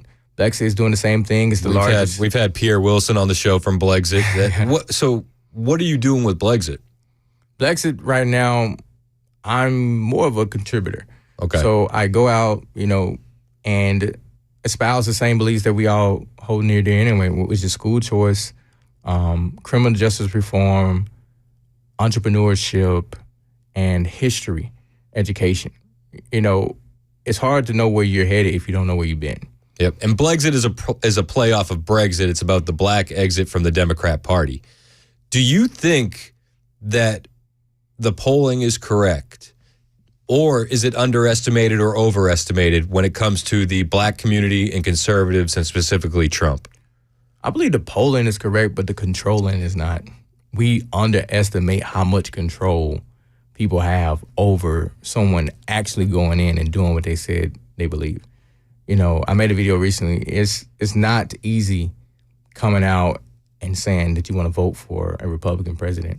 It's not easy coming out saying that you support Make America Great Again in the movement. I've literally seen, you can come out here and think you're gonna do it, but when come down to crunch time, it's a different animal.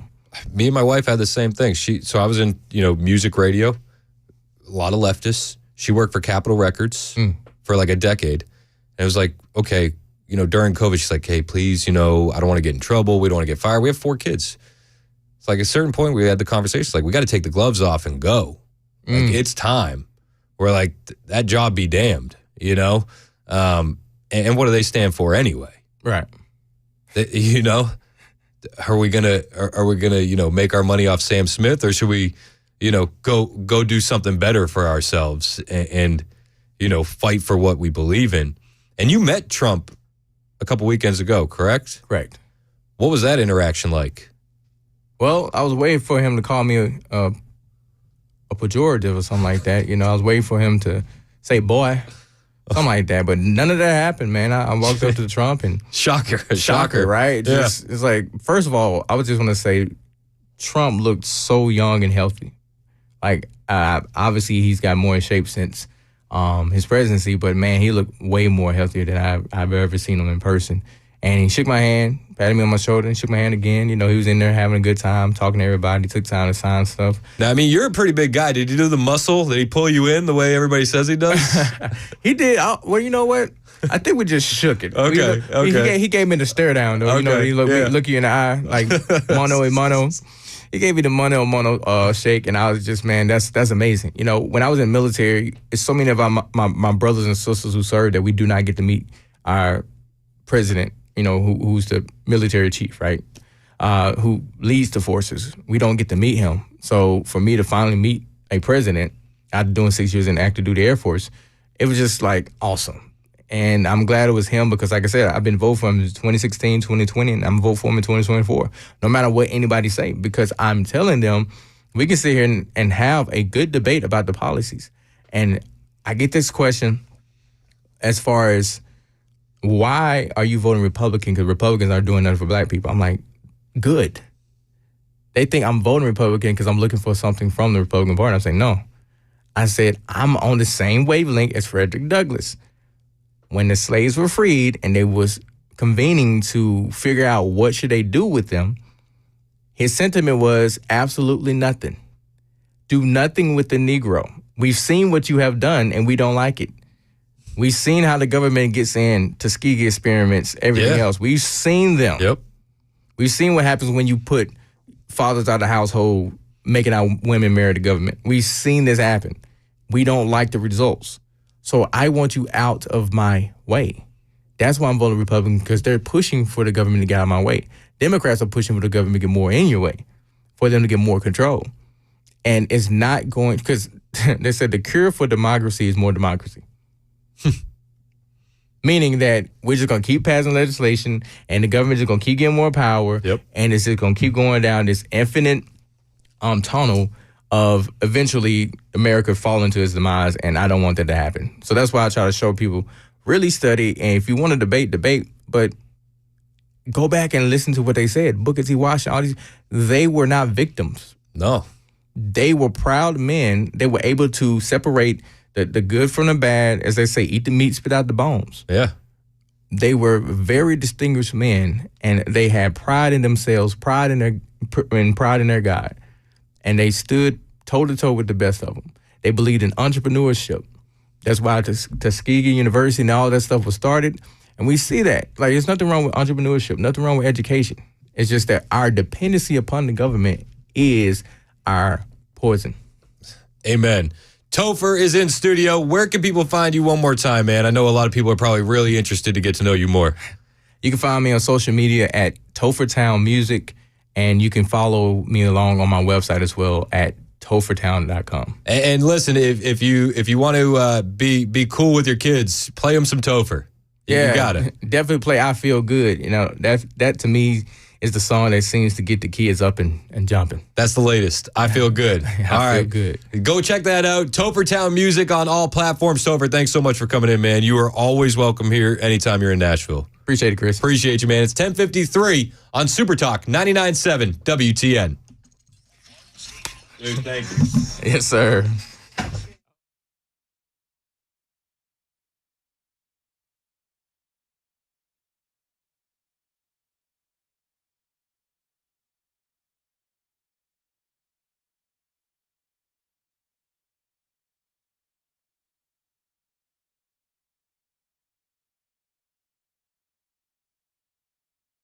Hey, it's Dan Mandis, and I am so glad that California Closets has fixed my closet catastrophe. After exact measuring and planning, they came over and got to work.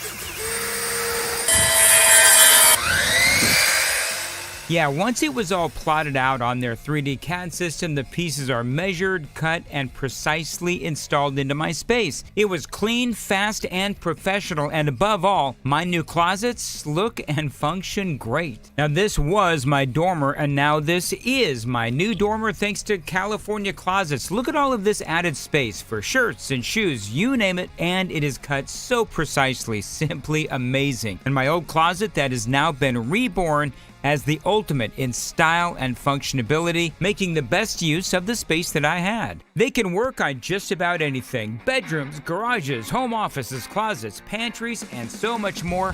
Find them online, CaliforniaClosets.com, and see what they can do for you. You can schedule a free design consultation. Mention my name, CaliforniaClosets.com.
Ten 59 on Super Talk 99.7 WTN. My name is Chris Hand. Thanks again to Topher for coming through. Fantastic conversation. We're going to podcast it in case you missed it. Definitely go check out some of his music. Yes.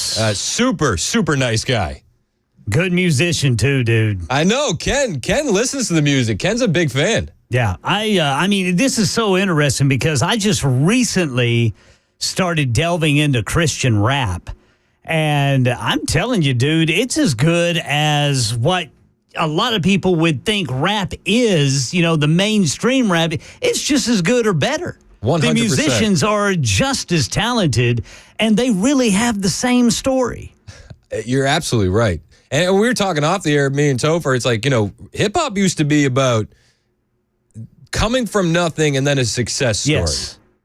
And essentially, it's coming from nothing and still doing the same bad things and all the danger that comes with that. We talked about the rapper Fulio who's gunned down. Yeah. There's so many stories like this, but I got a text message here that I think you guys like. 3455 said, Chris, I would have loved to hear an exchange between Topher and Matt from Smyrna. That would have been interesting. That would have been a good one. Next time, I told Topher he has an open invitation anytime he's in Nashville to come join us. Great guy. Please. Yeah, great awesome. music. Go find him. Topher Town Music on all the platforms. It's 11 o'clock on Super Talk 99.7 WTN.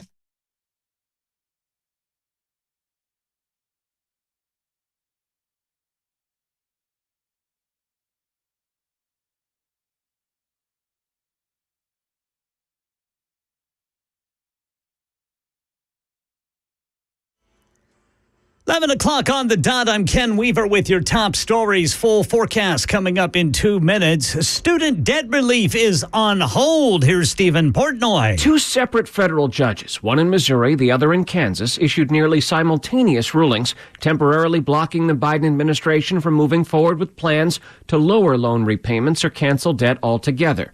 Both of the judges were Obama appointees, and both found the administration exceeded its authority by trying to enact the relief without congressional authorization. These programs were more narrowly targeted than the massive debt forgiveness plan struck down last year by the Supreme Court. Certain Ford F-150 pickup trucks could unexpectedly downshift into first gear, increasing the risk of a crash, according to the National Highway Traffic Safety Administration. The organization says it has to do with the truck's powertrain control module. That's why Ford is recalling more than 500,000 2014 F-150s. It comes a day after the company announced it will be delaying deliveries for every redesigned vehicle for 6 weeks in an effort to iron out issues that could lead to a recall. And researchers say they have found a verifiable link between hot weather and road rage. An analysis of more than 118,000 car crashes in Spain found that the risk was nearly 8% higher during heat waves than on days with less heat. This is Jim Ryan. In the heat that's gripping much of the country, You're dealing with a car that may not be keeping you as cool as it otherwise would be. Morgan Dean of AAA says the heat is more than just uncomfortable. Even some of that stuff can feed into that aggression that we don't want to see happen. AAA data shows that in 2022, 554 people were shot during road rage incidents nationwide, and 141 died. There are no winners. That is the latest news. Weather is next. I'm Ken Weaver, WTN News. The guaranteed offer is the easiest way to sell your home. It's really simple. We bring you an all-cash offer. You close in as little as 21 days. No home inspections, no lock boxes, no open houses. Go to markspain.com to get a guaranteed offer and start packing.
11:05 on Super Talk 99.7 WTN. My name is Chris Hand. Hope you're having a fantastic day so far. Again, thanks to our friend Topher, Air Force veteran, Billboard artist, all-around great guy, good dad, good husband. Definitely go find him. He's on YouTube, Topher Town Music. He's on TikTok, Topher Town Music. Solid stuff. And find him on all the different playlists. Because, you got to meet these kids where they're at. And that's what they're doing. It's so important. If you got a kid in your life that loves hip hop, introduce them to this.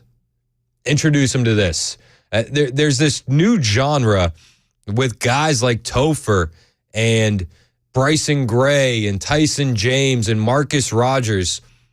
And these guys are doing music that is biblically sound, uplifting, culturally relevant, and they're meeting people where they're at.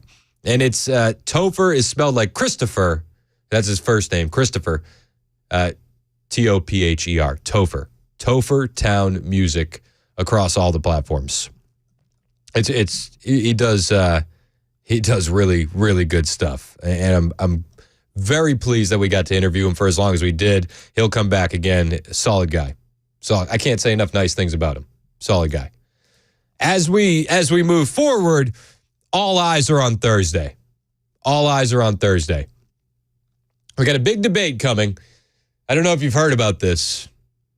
There's a debate on Thursday. Biden, Trump. We're going to be hosting a watch party live at Hop Springs in Murfreesboro. Brian Wilson's going to be doing his entire show out there live, starting at 3 o'clock. The party's going to kick into overdrive around 6. We're going to be live on the air till 8. And then at 8 o'clock, we're all going to watch the debate together. And we're going to be loud. We're going to be cheering, and we're going to be booing. It's going to be fun.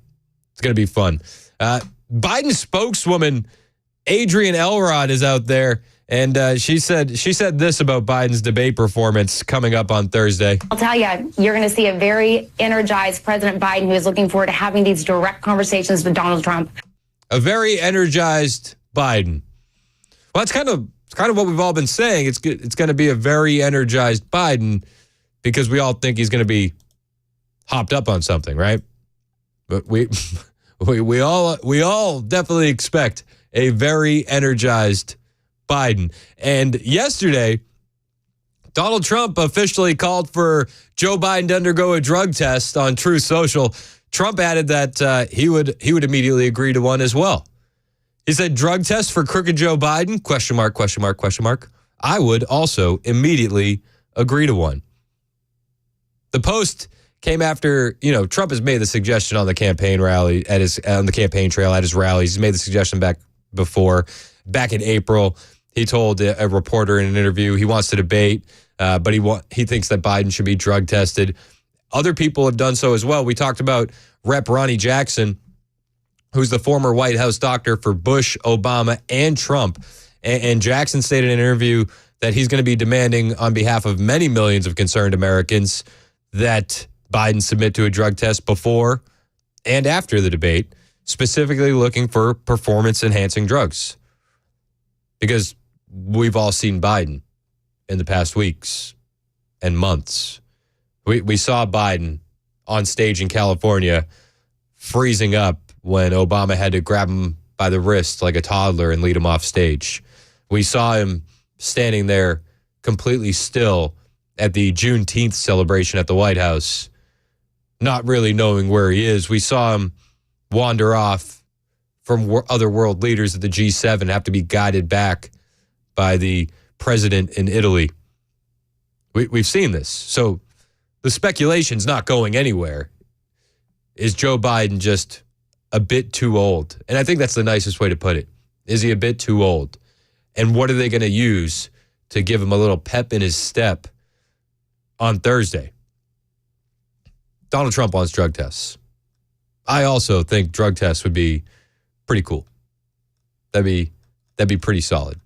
Another thing that is concerning when it comes to the election, Post Millennial has this story. I don't know if you've heard this. welfare offices are giving out voter registration forms to illegal aliens without proof of citizenship. Oh, weird. Didn't Democrats vote against making it illegal for illegal aliens to vote in our elections just recently? Weird. They say, oh, they can't vote already. Well, non-citizens are getting voter registration forms all over the U.S. through welfare agencies without requiring proof of citizenship. In every state, with the exception of Arizona, applicants for welfare benefits or a driver's license can receive voter registration forms without needing proof of citizenship. Under current law, there is no requirement to give proof of citizenship on voter registration forms.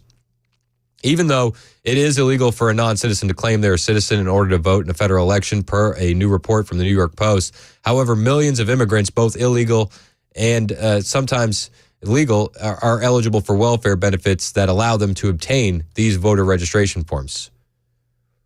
The National Voter Registration Act of 1993 required that states register voters either at agencies where people can apply for public benefits or at the DMV. Additionally, it is required of these public offices to hand over voter registration forms to those who hand in the applications for certain welfare benefits. If an applicant claims to be a U.S. citizen, they can obtain a voter registration form and then they can vote without proof of citizenship. All you have to do is say, no, I'm a citizen. GOP members in the House Administration Committee approved the Safeguard American Voter Eligibility Act, the SAVE Act, in order to have states be given proof of citizenship when anyone registers to vote by mail or at a DMV office. Chip Roy was a big proponent of this, and he told the Post, while Biden and radical progressive Democrats give ISIS and criminals an app to literally schedule their illegal entry, Republicans must fight any chance of illegal voter registration until we can mass deport. Mike Johnson added in a statement in approval of that bill, as President Biden has welcomed millions of illegals through our borders, including sophisticated criminal syndicates and foreign adversaries, it is incumbent upon Congress to implement greater enforcement measures that secure the voter registration process and ensure only American citizens decide the outcome of American elections. Yeah, it makes sense. So you're telling me, just to make sure I'm not crazy, that it's just as easy for illegals to buy a pack of cigarettes and to also apply to vote in our country to decide who is our next president of the United States? I think it might be harder to get cigarettes.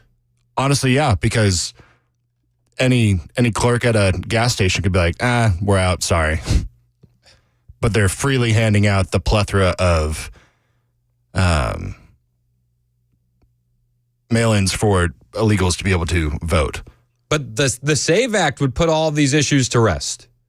And it would give Americans the confidence that our elections are decided on a more even playing field.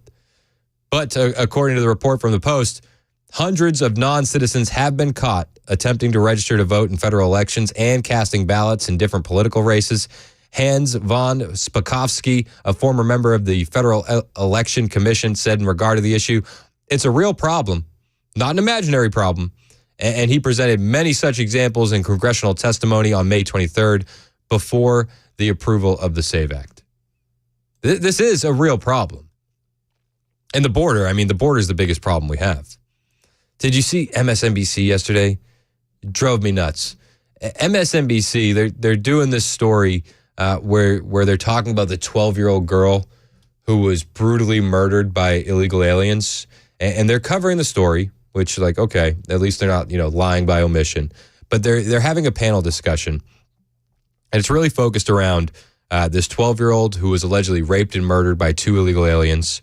It's really focusing around the failures of Biden's policy on the border. And during the discussion, MSNBC's Simone Sanders stopped one of the members of the panel because they used the term illegal. What do you tell the parents of those people, those young girls who were killed? This is absurdity. The preponderance of these people, Michael, are male. But what is the difference between an illegal immigrant who unfortunately engages in that activity? And we don't like that. I want to be clear. We don't use the term illegal. So undocumented individuals. That's sweet. They're illegal aliens. Undocumented individuals versus any. She corrected it when they're talking about 2 illegal aliens who allegedly raped and murdered a 12-year-old girl, and she felt the need to not call them illegal. They're undocumented. This is the modern left. These people are insane. Absolutely insane. Hey, we're not gonna call them illegals. Actually, we're gonna use the term undocumented immigrant who unfortunately engages in that activity. And we don't like that. I want to be clear. We don't use the term illegal. So we don't. Undocumented individuals. That's sweet. They're illegal aliens. Yeah, they're illegal aliens. The manipulation of the language by the left continues. And they'll tell us, listen, these illegal aliens, they're enriching our culture and benefiting society. Tell that to the mom of the 12-year-old girl who was allegedly raped and murdered by these illegal aliens, these monsters and animals. It's disgusting. And Simone Sanders on MSNBC feels the need to correct it in real time. And in major cities all over the country, the illegal aliens keep flowing in. There was actually a huge brawl between 2 groups of illegal aliens at Randall's Island migrant shelter in New York over the weekend. The altercation took place around 8 p.m., involved a half dozen illegal aliens from Africa and South America, according to the New York Post. The conflict began when a 25-year-old migrant was stabbed in the left shoulder by an individual from a rival group. Rival group. I don't know. Maybe gangs? Rival. Let's stick with rival group. The injured man was taken to the hospital. He's in stable condition. Law enforcement confirmed. But following the stabbing, a large-scale fight breaks out, necessitating additional officers to be deployed to mediate and stop the violence. The fight also attributed to ongoing tensions among the migrants. That's what it was attributed to. A couple people are arrested in connection with the stabbing and face assault charges. An 18-year-old was detained for the brawl, issued a summons for disorderly conduct, and then released. The Randall's Island shelter was established last August to provide housing for New York's unsustainable population of illegal aliens. And they've had numerous violent incidents there. In January, a fatal stabbing occurred when an illegal alien stabbed his girlfriend there. In April, 5 men were charged with assault following a fight that resulted in 1 man being stabbed and 4 security guards injured.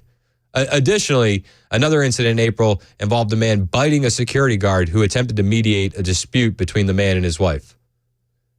Think about the costs involved at just this one shelter. The danger that we're putting security guards and police officers in for people that shouldn't even be in our country in the first place. I mean, just this one fight alone, right? Just think about it. We put cops in the line of danger. We got hospital bills. Do you think the illegal aliens are going to pay for the hospital bills? We got court fees. Do you think the illegal aliens are going to pay for the court fees? Lawyer fees. Are they going to pay for the lawyer fees? Prison sentences. Who's going to pay for that? The cost involved in these migrant shelters has to outweigh the cost of deportations. I am absolutely sure of it.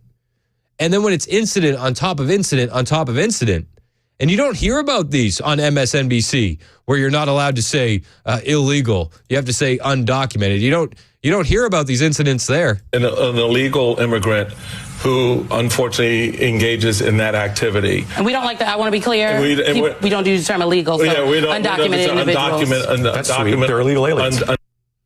We don't hear about these stories on MSNBC. We don't hear about the cost associated with these migrant shelters. But the cost is huge. Huge. The cost is huge. The cost to our cities, the cost to our culture, the cost to our police officers and courts and prison systems. And it just keeps racking up because they're not sending any of these people home. Quite the opposite. Joe Biden would like to make them all citizens. You can't convince me otherwise. You just can't. It's 11:20 on Super Talk 99.7 WTN. My name is Chris Hand, and I'm here for my friends at the Glock store. You know the guys at the Glock store. They do a fantastic job. Have you been to the Glock store? Seriously, have you? If you haven't, you should. Because the Glock store, they're your go-to spot for Glock performance parts and Glock handguns, if you're getting a performance part, you want to get it from the guys that know everything about these performance parts. You want to get it from the guys who are going to install it for free while you wait. That's what they do at the Glock store. They do a fantastic job. And they're one of the only places in Middle Tennessee. They're the only place in Middle Tennessee with the Shoot 270 indoor ranges. The Shoot 270 indoor ranges are fantastic. You train in a private room with a private instructor. I trained in lane ranges before, and I trained at the gun stores with the ranges. This is not the same. It's not the same at all. It's just you and an instructor in a private room. I trained with Kevin, who is absolutely fantastic, and I highly recommend him, but all of the guys that you can train with at the Glock store are top-notch, and you only find that at the Glock store, and they have tons of fantastic training classes that you can get in on. You got to go to glockstore.com/training, and then click on classes and see the wide variety of all that they offer. The Glock store is minutes from the airport and absolutely worth the drive from anywhere.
Hunter Biden's law license, Ford truck recall, student debt relief on hold. All of that and more at 11:30 on Super Talk 99.7 WTN.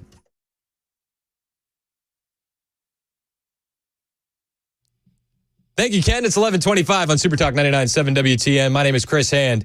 We're talking about the cost of the illegal aliens, that fight between feuding factions of illegal aliens at Randall's Island migrant shelter. Fight broke out after a stabbing, as tension among groups of migrants to the shelter has been ongoing.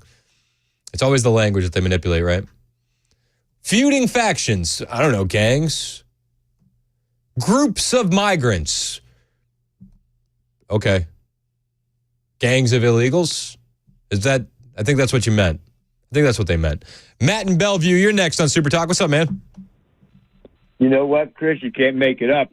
After they do finally get him arrested and get him into court, we give them a public defender.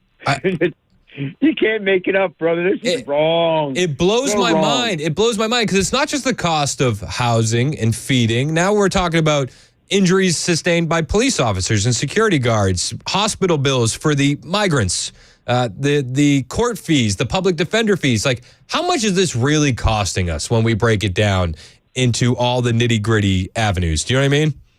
Yeah, you know what? If they're criminal, I say we just stake them down at the border and let the buzzards eat them. Jesus. Hey, that would be one way, Matt. I like the mass.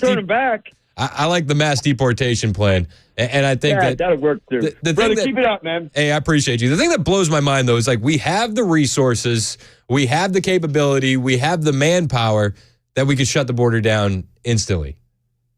But hey, why secure our own border when we can secure other countries' borders, right? Rick in the borough, you're next on Super Talk. What's up, Rick? Yo, Rick. Yeah.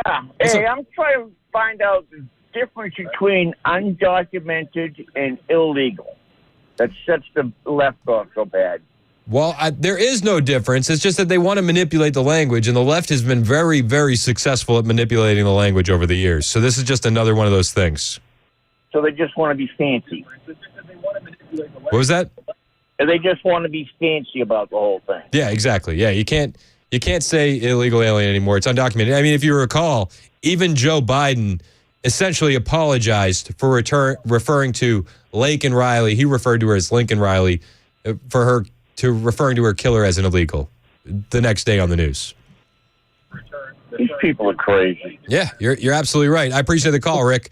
Yeah, and Rick is referring to this MSNBC clip that's been going viral. Simone Sanders is the host on MSNBC. She looks, she's like wannabe Joy Reid, if you will, and she took offense to someone calling the murderers who raped and killed the 12-year-old girl, allegedly.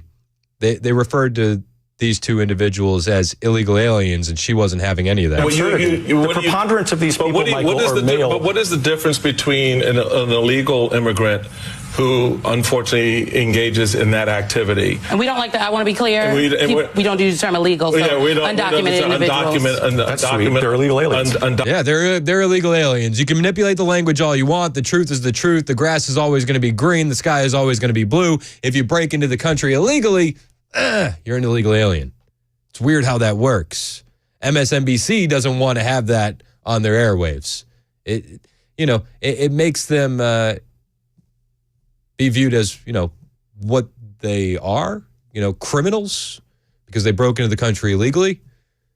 But they don't want to refer to them as that. They would prefer newcomers, I think. It's 11:30 on Super Talk 99.7 WTN.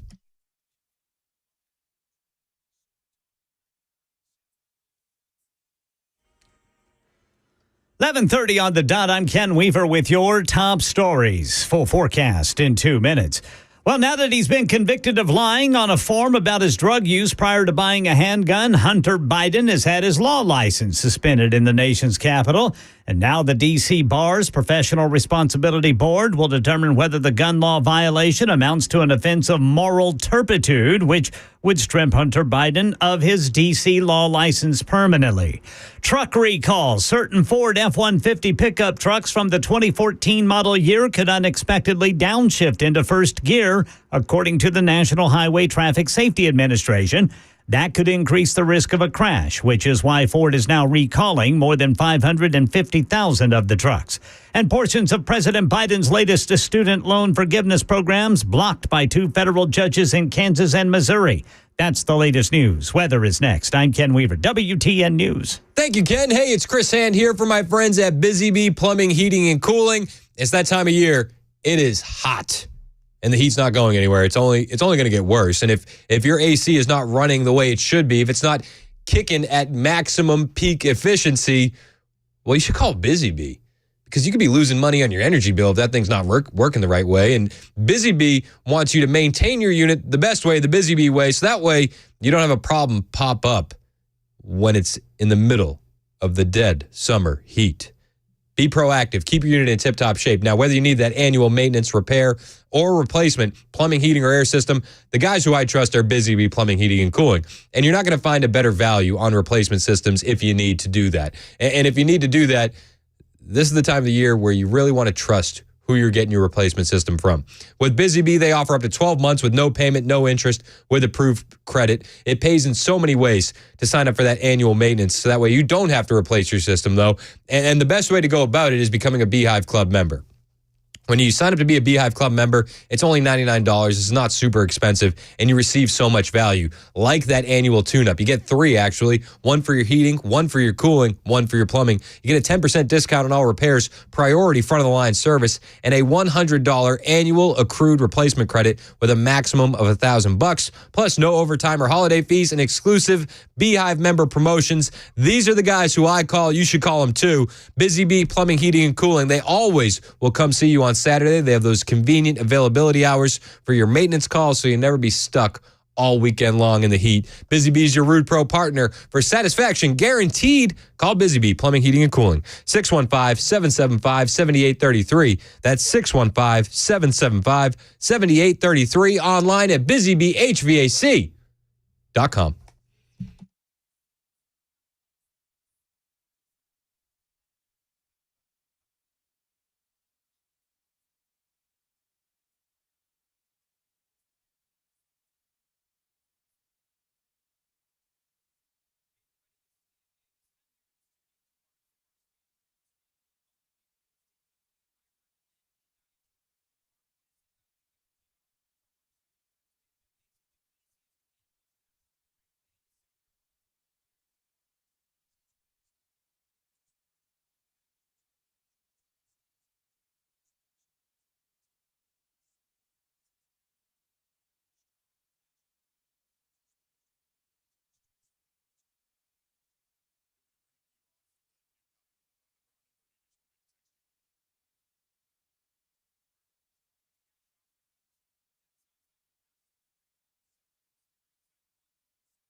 Hey, it's Dan Mandis, and I am so glad that California Closets has fixed my closet catastrophe. After exact measuring and planning, they came over and got to work.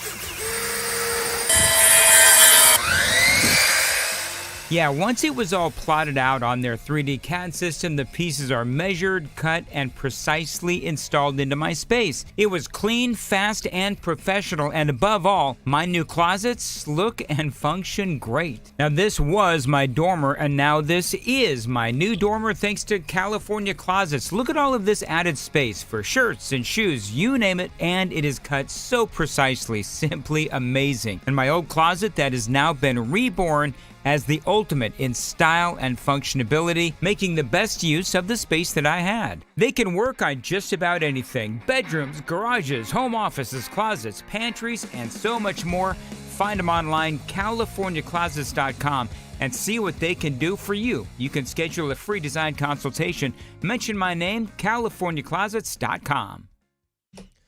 11:36 on Super Talk 99.7 WTN. My name is Chris Hand. Welcome into the Chris Hand Show. You can find me everywhere. Twitter, True Social, Instagram, at Chris Hand on Air. Hit the follow button. I will follow back. There's a story that I wanted to get to today, and if you haven't seen this yet, it's fantastic. Catherine Herridge, she's back on the scene. She's doing the independent journalism thing, and she's got a spicy report. I have the whole thing retweeted on my timeline for you, at Chris Hand on Air. It's about 11 minutes. But the gist of it is this. Catherine Herridge, she sat down with and do you remember the story with Catherine Herridge? She was over at CBS, and they essentially cleaned out her desk and took away all the things that she was working on. Fantastic. I love the way they do that, right? So anyway, she's doing her independent thing now. And she sat down with a 24-year-old veteran of the U.S. Armed Forces who said she suffered a vaccine injury after taking 2 doses of the Moderna vaccine. And then she said she was discharged due to her debilitating injuries, and the Army declined to pay for her medical treatment, including the complicated problems with her heart. Yeah. This is Catherine Herridge reporting on Twitter. I am 24 years old. I have had 3 heart attacks, a mini stroke, and I am now getting a pacemaker. What's to blame? The COVID vaccine, and that's when everything flipped upside down for me. So is this Army memo an acknowledgement that your heart condition is the result of the COVID vaccine? It 100% is. Were you left behind by the Army and the National Guard? I was left behind and trampled.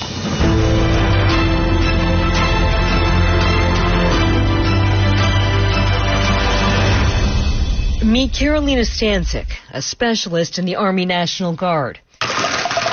She takes 27 pills every day after suffering her first heart attack while on active duty. Did you have heart issues before you joined the military? Not a single heart issue. I could run 10 miles at a time, play basketball, and now I have trouble just standing up. From running marathons to trouble standing up. This reporting is incredible. And I think that you need to really do the justice and watch the 11-minute video. You can find it on my Twitter page, at Chris Hand on Air. Carolina Stancic said that she received a letter from the Army that admitted her vaccine-induced was sustained in the line of duty. Her vaccine-induced injury was sustained in the line of duty. And as a result, has been left with tens of thousands of dollars in medical bills stemming from countless procedures and surgeries. Shortly after receiving the 2 doses of the Moderna vaccine in March and April of 2021, Stancic said she began experiencing health issues. She was eventually diagnosed with, and I know I'm gonna butcher this, postural orthostatic tachycardia syndrome, a condition wherein your heart and your blood pressure don't work in accordance with each other. And because of that, she's had multiple heart attacks. She had a mini stroke. This woman is 24. She had to have a pacemaker put in to correct her ailing heart. And an organ all records show was in good health prior to being inoculated against COVID-19, she told Herridge. Herridge said that she reviewed documents that showed that in October 2023, the U.S. Army admitted that after a thorough review of the medical documents, it was considered in line of duty by the preponderance of evidence in lieu of a line of duty investigation. The Army explained that Stancic began experiencing complications while on active duty orders in June 2021, and that her condition was documented in October of that year. She suffered from continuous medical issues while in this active duty status and was treated by various components. Nonetheless, Stancic was then released from active duty in April of 22 without having an LOD completed or having her medical condition stabilized. While she has TRICARE Reserve Select and Blue Cross Blue Shield through her mother's policy, the document continued. Per Herridge, she has paid approximately $20,000 out of pocket for her medical bills related to her condition and amassed over $70,000 in additional unpaid medical bills. She's lost her income, and that was around $3,300 a month. Even with that income in today's economy, how do you recover from those bills? And beneath that, the Army cited research confirming a link between COVID-19 infections and vaccines. And Stancic has been adamant that she never once tested positive for COVID. There's a Give, Send, Go set up on Stancic's behalf, and it's raised almost $50,000. But this is one of those stories where the blame falls right at the feet of Joe Biden. We had so many healthy individuals that were all of a sudden mandated to get this vaccine, and we see stories like this all the time. All the time. Not on the mainstream media, not on ABC, CBS, NBC, CNN, MSNBC, but on alternative media. And I'm glad that Catherine Herridge, it's like God always has a plan. Catherine Herridge was taken away from the mainstream media. Her reporting was obviously too truthful. And now she's gone independent. She's gone rogue, if you will, and she's reporting on the stories that Americans do need to hear. So I want you to go watch this whole video. Again, it's only 11 minutes, but it's fascinating and heartbreaking at the exact same time. What's to blame? I mean, the only thing that would have changed was the COVID vaccine. And that's when everything flipped upside down for me. Government records obtained by our investigative team confirm Stancic has a serious heart condition, and her case may open the door to service members who believe they were harmed by the Defense Department's COVID vaccine mandate. According to this Army memo, your debilitating heart condition can be caused by either COVID-19 infection or the COVID-19 vaccine. Have you ever tested positive for COVID-19? I don't have a single positive test for COVID-19. So is this Army memo an acknowledgement that your heart condition is the result of the COVID vaccine? It 100% is. 100% is. It's just so sad. There's so many stories like this.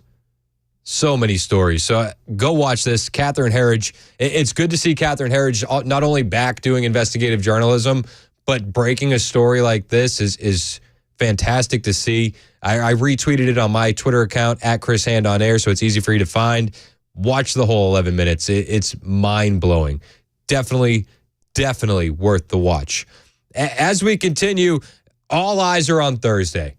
All eyes are clearly pointed at Thursday. The big debate's coming up. Biden, Trump. It's going to be in a studio setting in CNN. No audience, no pre-written notes, no, Joe Biden probably has advance notice of the questions, but Trump won't. So it's going to be 3-on-1. It's going to be 3-on-1. It's going to be exciting to watch. We're having a party at Hop Springs where we want everybody to attend. Join us out there in Murfreesboro. It's like down the street from my house. I'm very excited about that.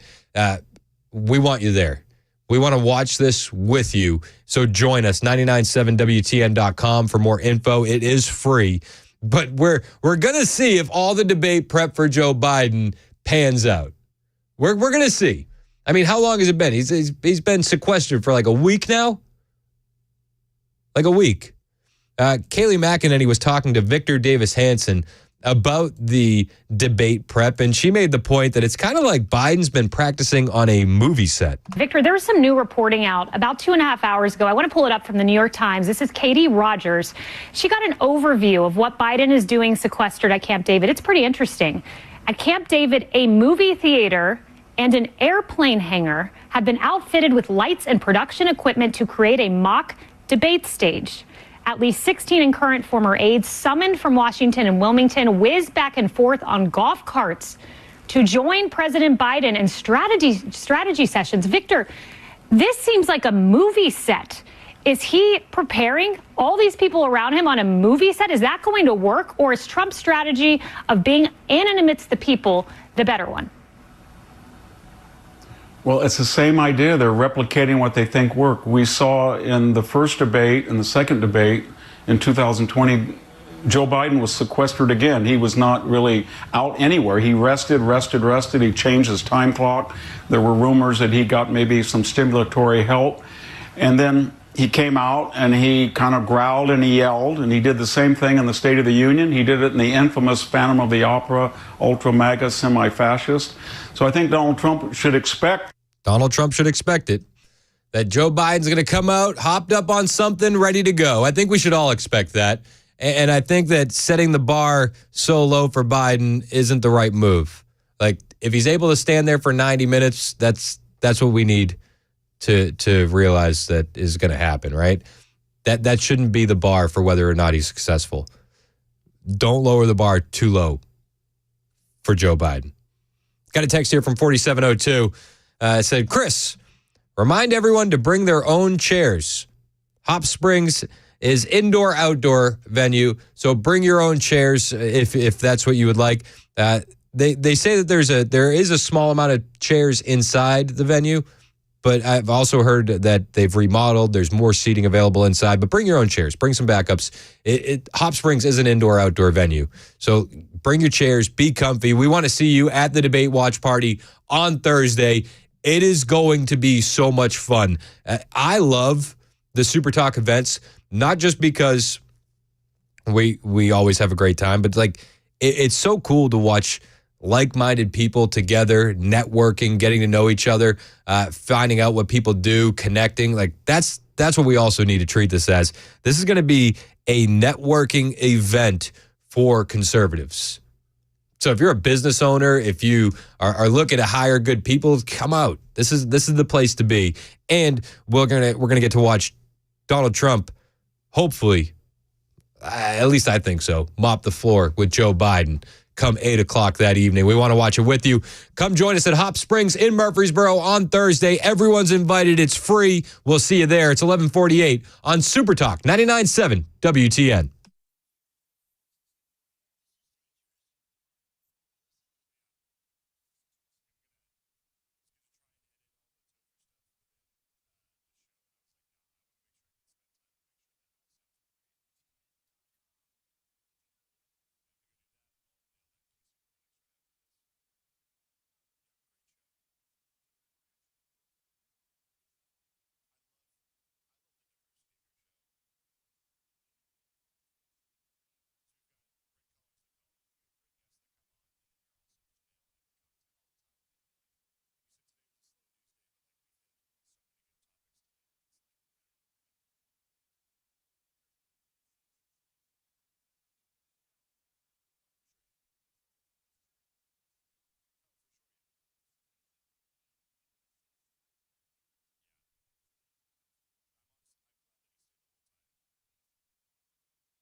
11:55 on Super Talk 99.7 WTN. My name is Chris Hand. Matt Murphy doing hand signals to the Super Talk TV audience. Did it sound like I knew what I was talking about just a moment ago? I had no idea what you were talking about. I'm talking about the 2-shot. I didn't know what that meant. I thought you were commenting on the Catherine Herridge vaccine injury story. No. On Talk TV, when it's just you, that's a 1-shot. Okay. When it's the both of us, that's a 2-shot. When it's like the Gang of Four Amigos, that's a 4-shot. Oh. Because there's 4 cameras on. All right. And the 2-shot looks like El Pupo. Looks like you're glowing a little bit. El Pupo. And I don't know. I think it's because of those. I don't know what it is.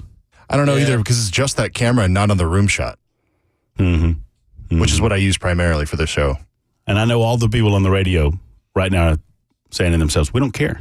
Nobody cares. I mean, the people watching the 2-shot care. Well, fair. I care. Fair.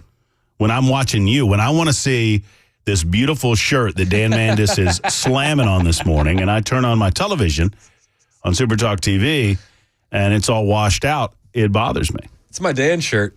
Looking good. It's a nice shirt. I don't know it's why a great shirt. Why does he have a problem with I don't understand why Dan Mandis is picking this fight. There are a lot of fights. You know what I mean? Yeah, you can find something You can go else. a lot of different ways. Totally. But this one, I don't understand. I don't understand. You're the best dressed person on this radio station. Thank you. I keep saying that.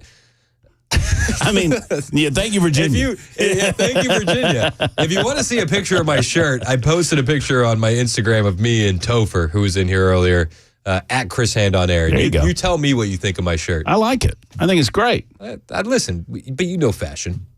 Well, I know it. I'm fashion adjacent. I don't really Fashion adjacent. I don't really dabble in it. But Have you decided what you're going to wear on Thursday yet? I have not. I am going to wear shorts. I know that. Yeah. I'm all about the shorts brigade. I don't know where Brian Wilson is on it. Do you think Brian is a shorts guy?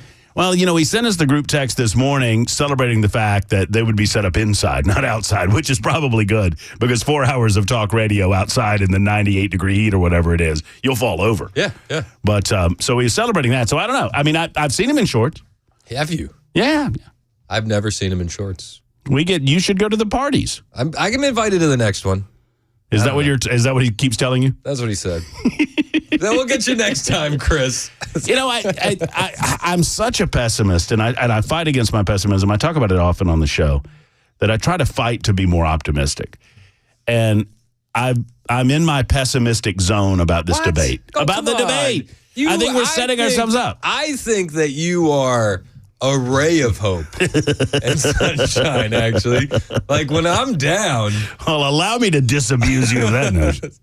So why are you upset? What are you thinking? I'm just fearful that because we all understand the state of Joe Biden's mental decline, I think I'm fearful that we, despite our best efforts, are setting ourselves up for a failure Thursday. Like unless we're wishing for the thing that would be the worst thing to happen. Meaning we are all wishing for Joe Biden to fall down or to poop his pants or whatever.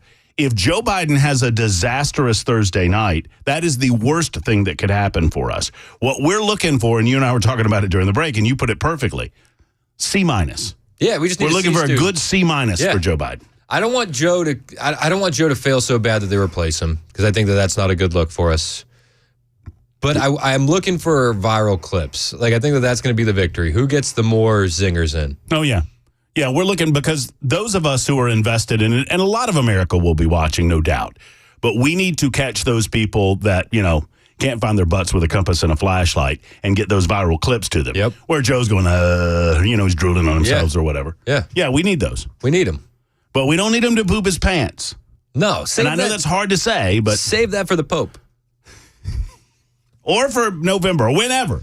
Closer to the election. What would you do when they come in for the initial handshake? Do you think there's going to be an initial handshake? I don't think they'll shake hands. Really? I was hoping for a forehead nuzzle. Maybe a little. Maybe Joe will go for the hair toss. Yeah, a little Eskimo. Or maybe a little sniff. Maybe give a little sniff and a little, get up to the what are you doing? What are you doing? Nobody knows. Especially Joe. No. He doesn't know. 7 days for debate prep. 7 days. They built a movie set for him. It's not as if there's anything. No, yeah, you said it yesterday. I talked about it too. They're prepping him to stand for 90 minutes. That's literally. They are actually doing that. ABC said, and one of the big things is he's going to stand for 90 minutes. Woo! Joe, big day for you. Yeah. Good luck, Joe. Yikes. We've got lots to discuss on the show today. Lots of this type of thing. Murphy is bringing the rainbows and sunshine noon to 3. But right now we have headlines from JBC.